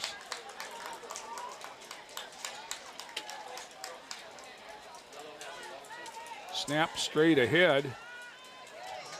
Not much there. That looked like 42, Mekhi Webb, who was a Mekhi Webb, 5'9", 200 pounds, sophomore fullback. So I'm sure that the Titans will see a lot of him in the morning when the JVs play at Cleveland Heights. Straight ahead give again. Nope, quarterback kept it that time, faked it.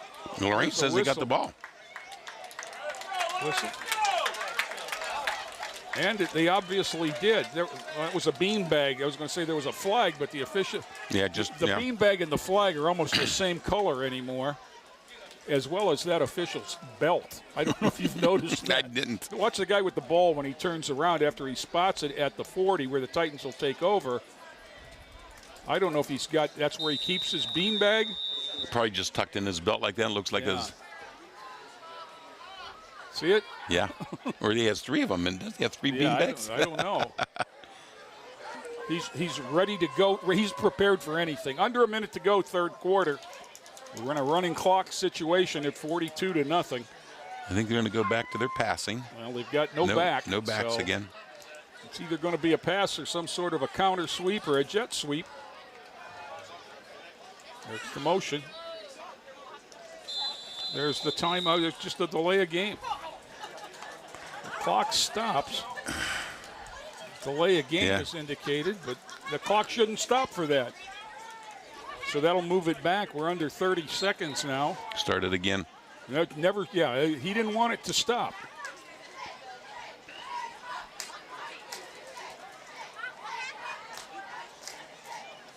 Again, the rule book is not your guide. It's the deep pass intended for Gonzalez is going to be picked off.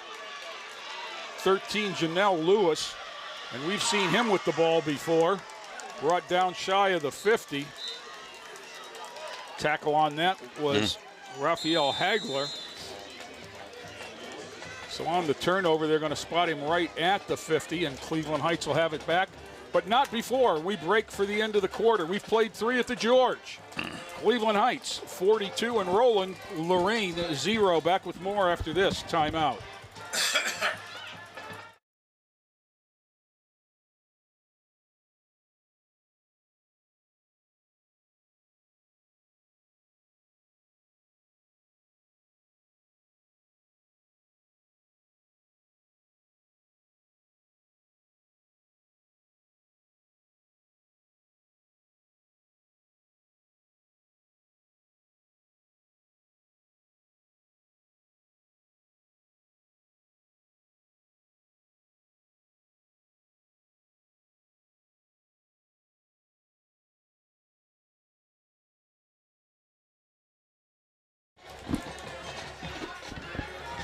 Well, we've got time. I'd like to tell everybody Lorain High School basketball is sponsoring a golf outing. Saturday, October 16th at Fox Creek Golf Club. It's a 10 a.m. shotgun start. 4-person scramble, $75 a person. 18 holes, cart, lunch, refreshments, and dinner. And there's play straight up the middle that's going to go 54, a touchdown. That is Jeremiah Dillard. And we have seen him move the ball.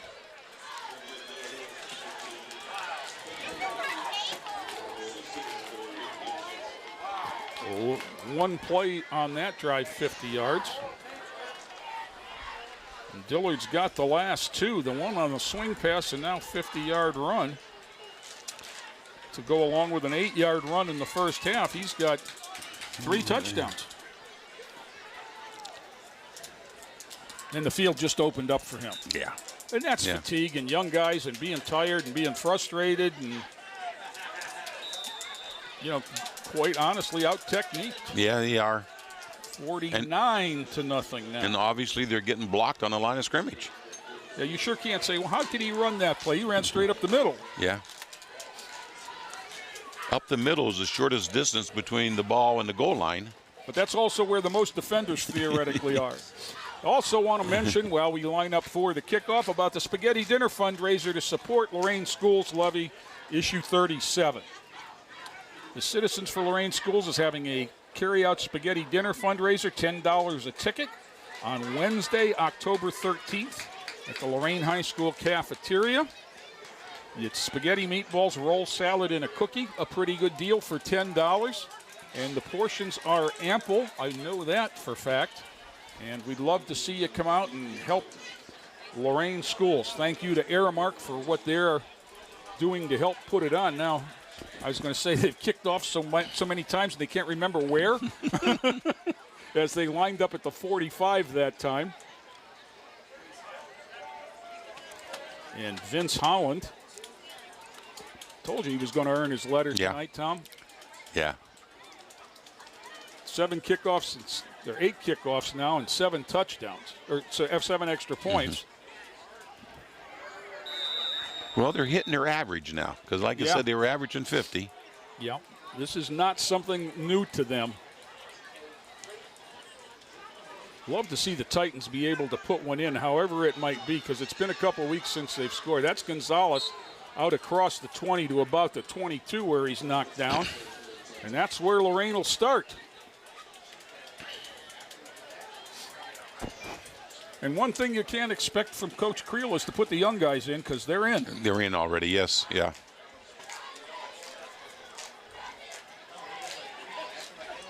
And I assume, I'm looking out there at all these yellow shirts, and they look like they're all new ones also. Well, you know, you used to be able to tell by clean shirt, muddy shirt, but not with the turf. Not with the turf. That's about the only thing I miss about not having the grass field.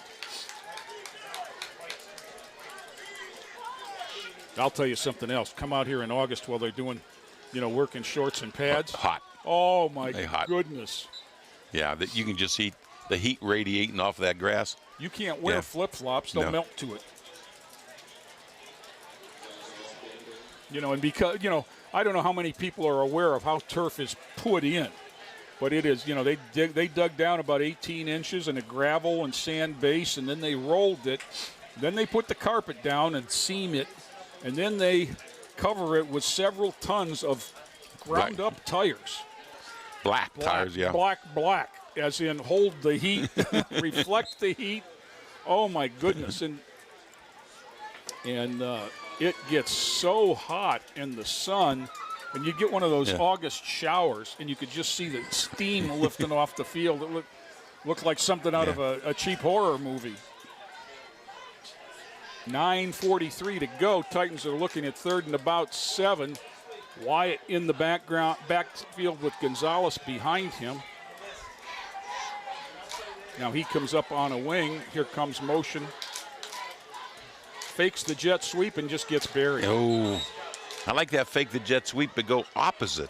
Yep. Hopefully everyone flows with the sweep, and then you can run the counter off of that. That was Farrell Freeman, a 5'6", 145-pound senior, getting some of his first action of the evening and getting through there. And it's 4th down, and with 9 minutes to go, the Titans will once again attempt to send the ball deep to Cleveland Heights.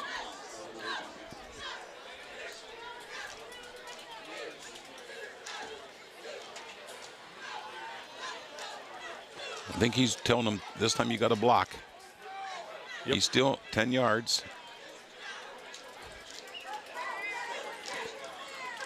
Got that off well.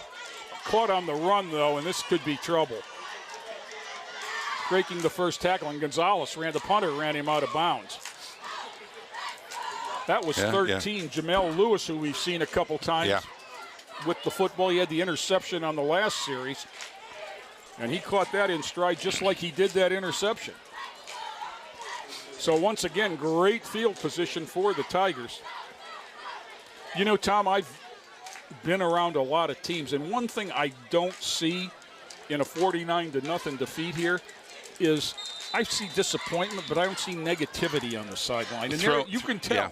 No throwing helmets, no you can tell. around. You can see disappointment, you can see frustration. Yeah. And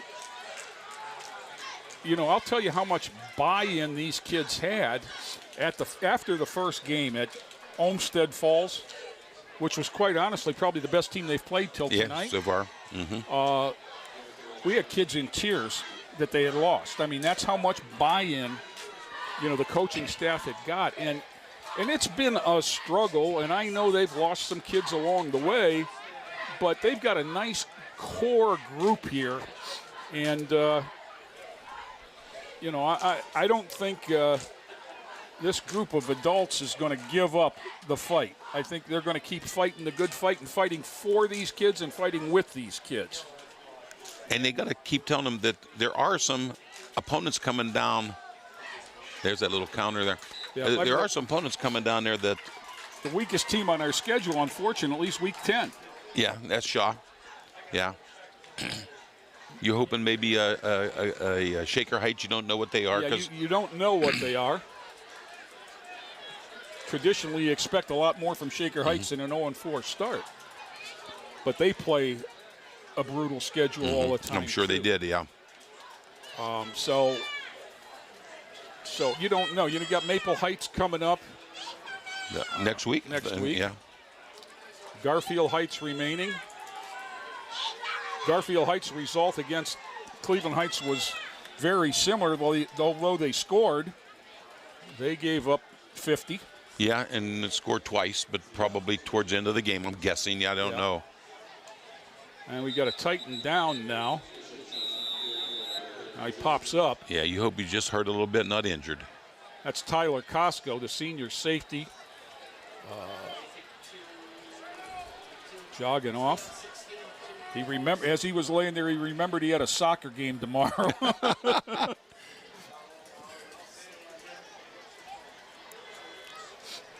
So it appears to me that he was just shaken a little bit and jogged off.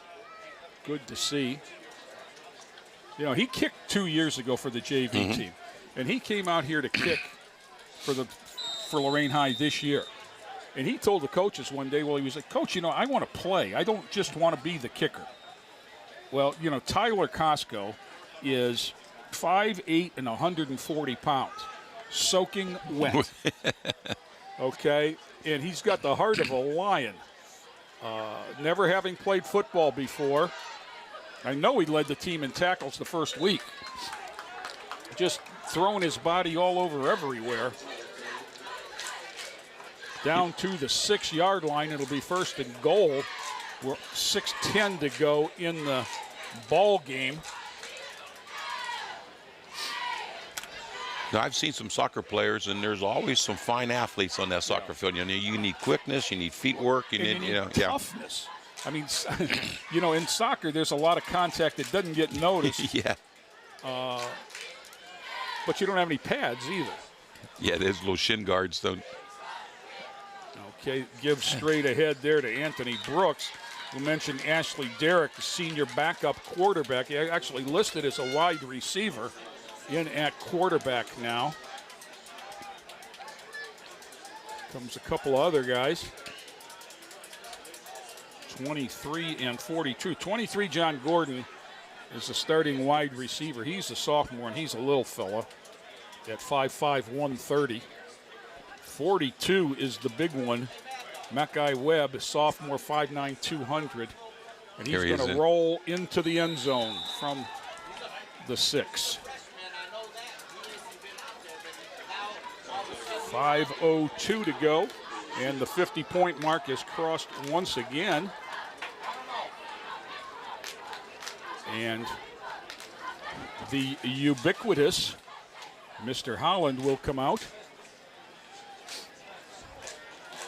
Very stylish in the one white shoe, one black shoe.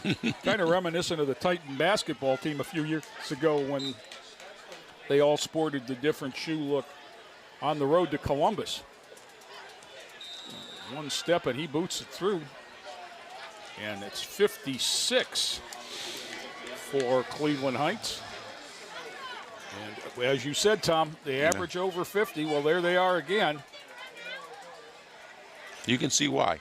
You can see why. They get good blocking from a good big line. Yep. They got good skill people. They run an offense that emphasizes their specialties. Yeah, I mean, they play, you talk about play to your strength. Well, they do that. In the strength of their team is their skill positions. But they also have the linemen to make that work. Exactly. Yeah. And on defense, speed to the ball. I've seen the Elyria game, and I think Elyria was the fastest team I've seen. But this team on defense, not even close. Yeah, is better.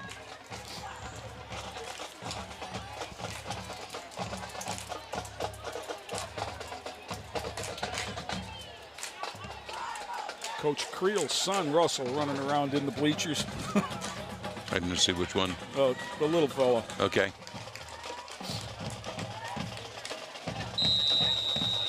He introduced me to him early in the summer, and now whenever I see him, he comes running over to shake my hand and say hello. Holland, traditional straight-on kick.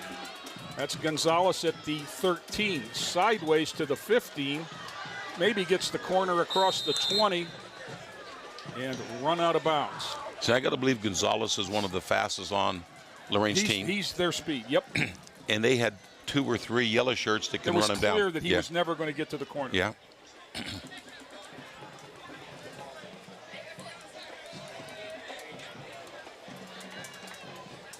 And again, success breeds a lot of this too. It's not, they didn't get there where they're at. With, there's 50, 60 guys on that sideline because it's something people want to be a part of. And that's what, yeah, exactly. That's what Coach Creel is working to build here. And if given the opportunity, he will. I can tell you I know that much because I've been around the man and watched the relationship with these guys.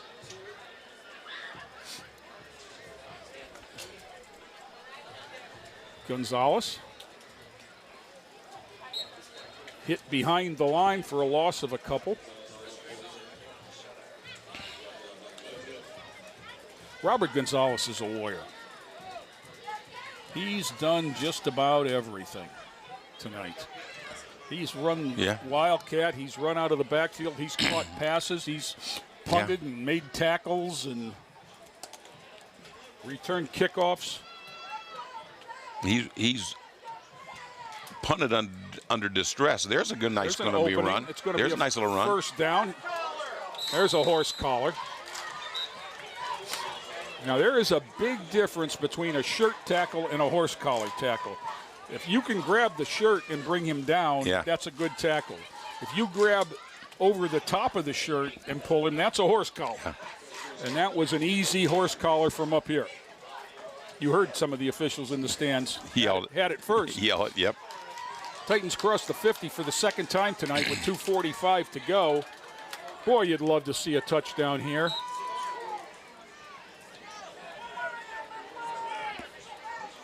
Joseph Wyatt moves Gonzalez, takes the snap, hands it off. Nothing there as he doesn't get back to the line of scrimmage. At the 50 with 2:25 to go. I don't think either team has an inclination to stop the clock. Gonzalez is he's done. He's the workhorse tonight, and he's legitimately exhausted. Yeah, he's exhausted. That young man is going to sleep well this evening. And there's nobody that takes losing any harder than Robert Gonzalez. This is not what he dreamt about for his senior season. Give straight ahead to Gabe Lowe, number 8. Gets a couple, maybe 3, across the 50. And with 1:40 to go, it's 3rd down and about 8. Now they got to keep that back in the backfield, fake him, and see if they can hit a pass somewhere. I'm thinking that that's coming.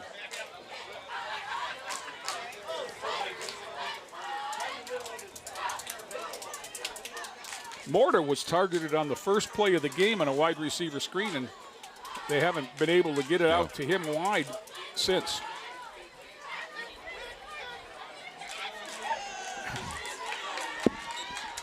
I was watching the outside backer on that play, and I'm sure that probably the wing was supposed to contact him, and he ran right by him.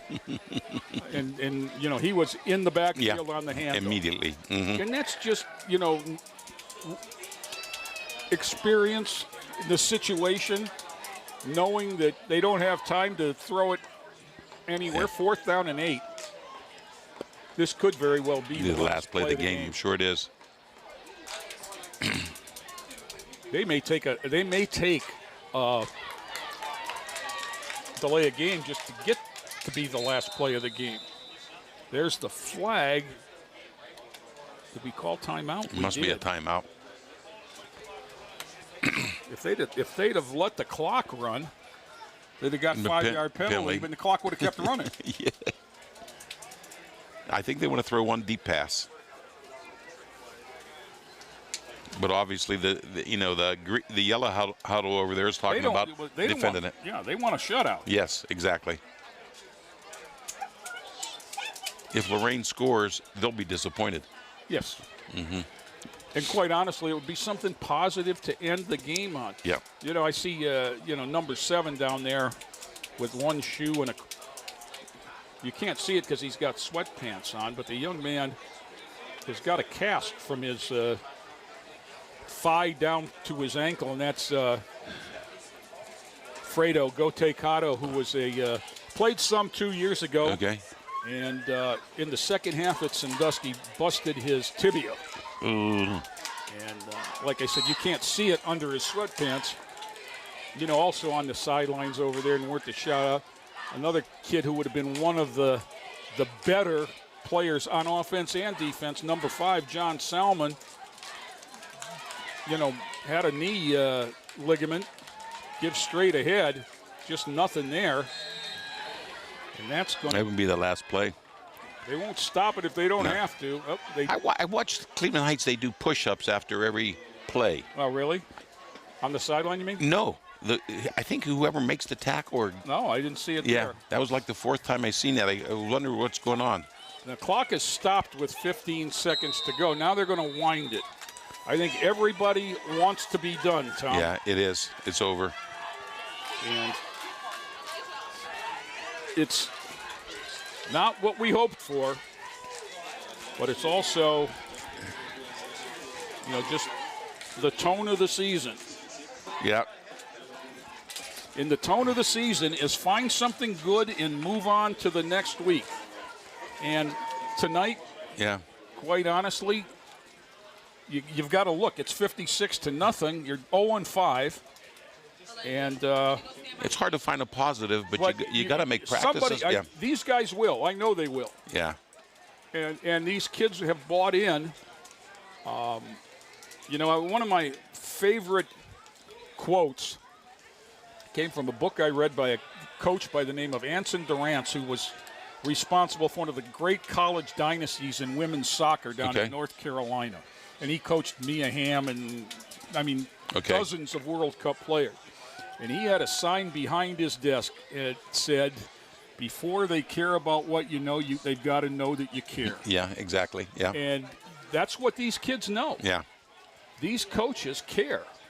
Not that other coaches' staffs haven't, but these kids know that these coaches aren't going to give up on them as long as it doesn't go the other way. And nobody out there is happy And I see with Dave McFarland down at the 9th grade level, I Yep. always thought he had that same attitude. Yes. He was the same type of person. So I'm sure And, he'll. you know, and Bill Grooms down there with him. Yeah. And Groomsy has had quite a, you know, he's the most excited guy in the room to be still coaching It's good. football into Good, his yep. mid-70s. The kids will benefit from a lot of that experience. And you know what? Before the season, he visited every freshman who was out for the program. Oh, He did he? visited their home. Did he good? And that's the kind of people that are involved here, that they're about breaking down. There's something I never thought about, Tom, in all the times I've been around Lorain and Lorain teams. Coach Creel arranged to have meals available for the kids after summer workouts. Okay. You know, not something you think Yeah. about, but it's a barrier that can be broken. Coach Krill's been around the block in communities that are very similar to Lorain. Yes. And it's not like he's someone's coming from a place that doesn't understand Lorain. Right. He's going to get it done. I'm confident in that.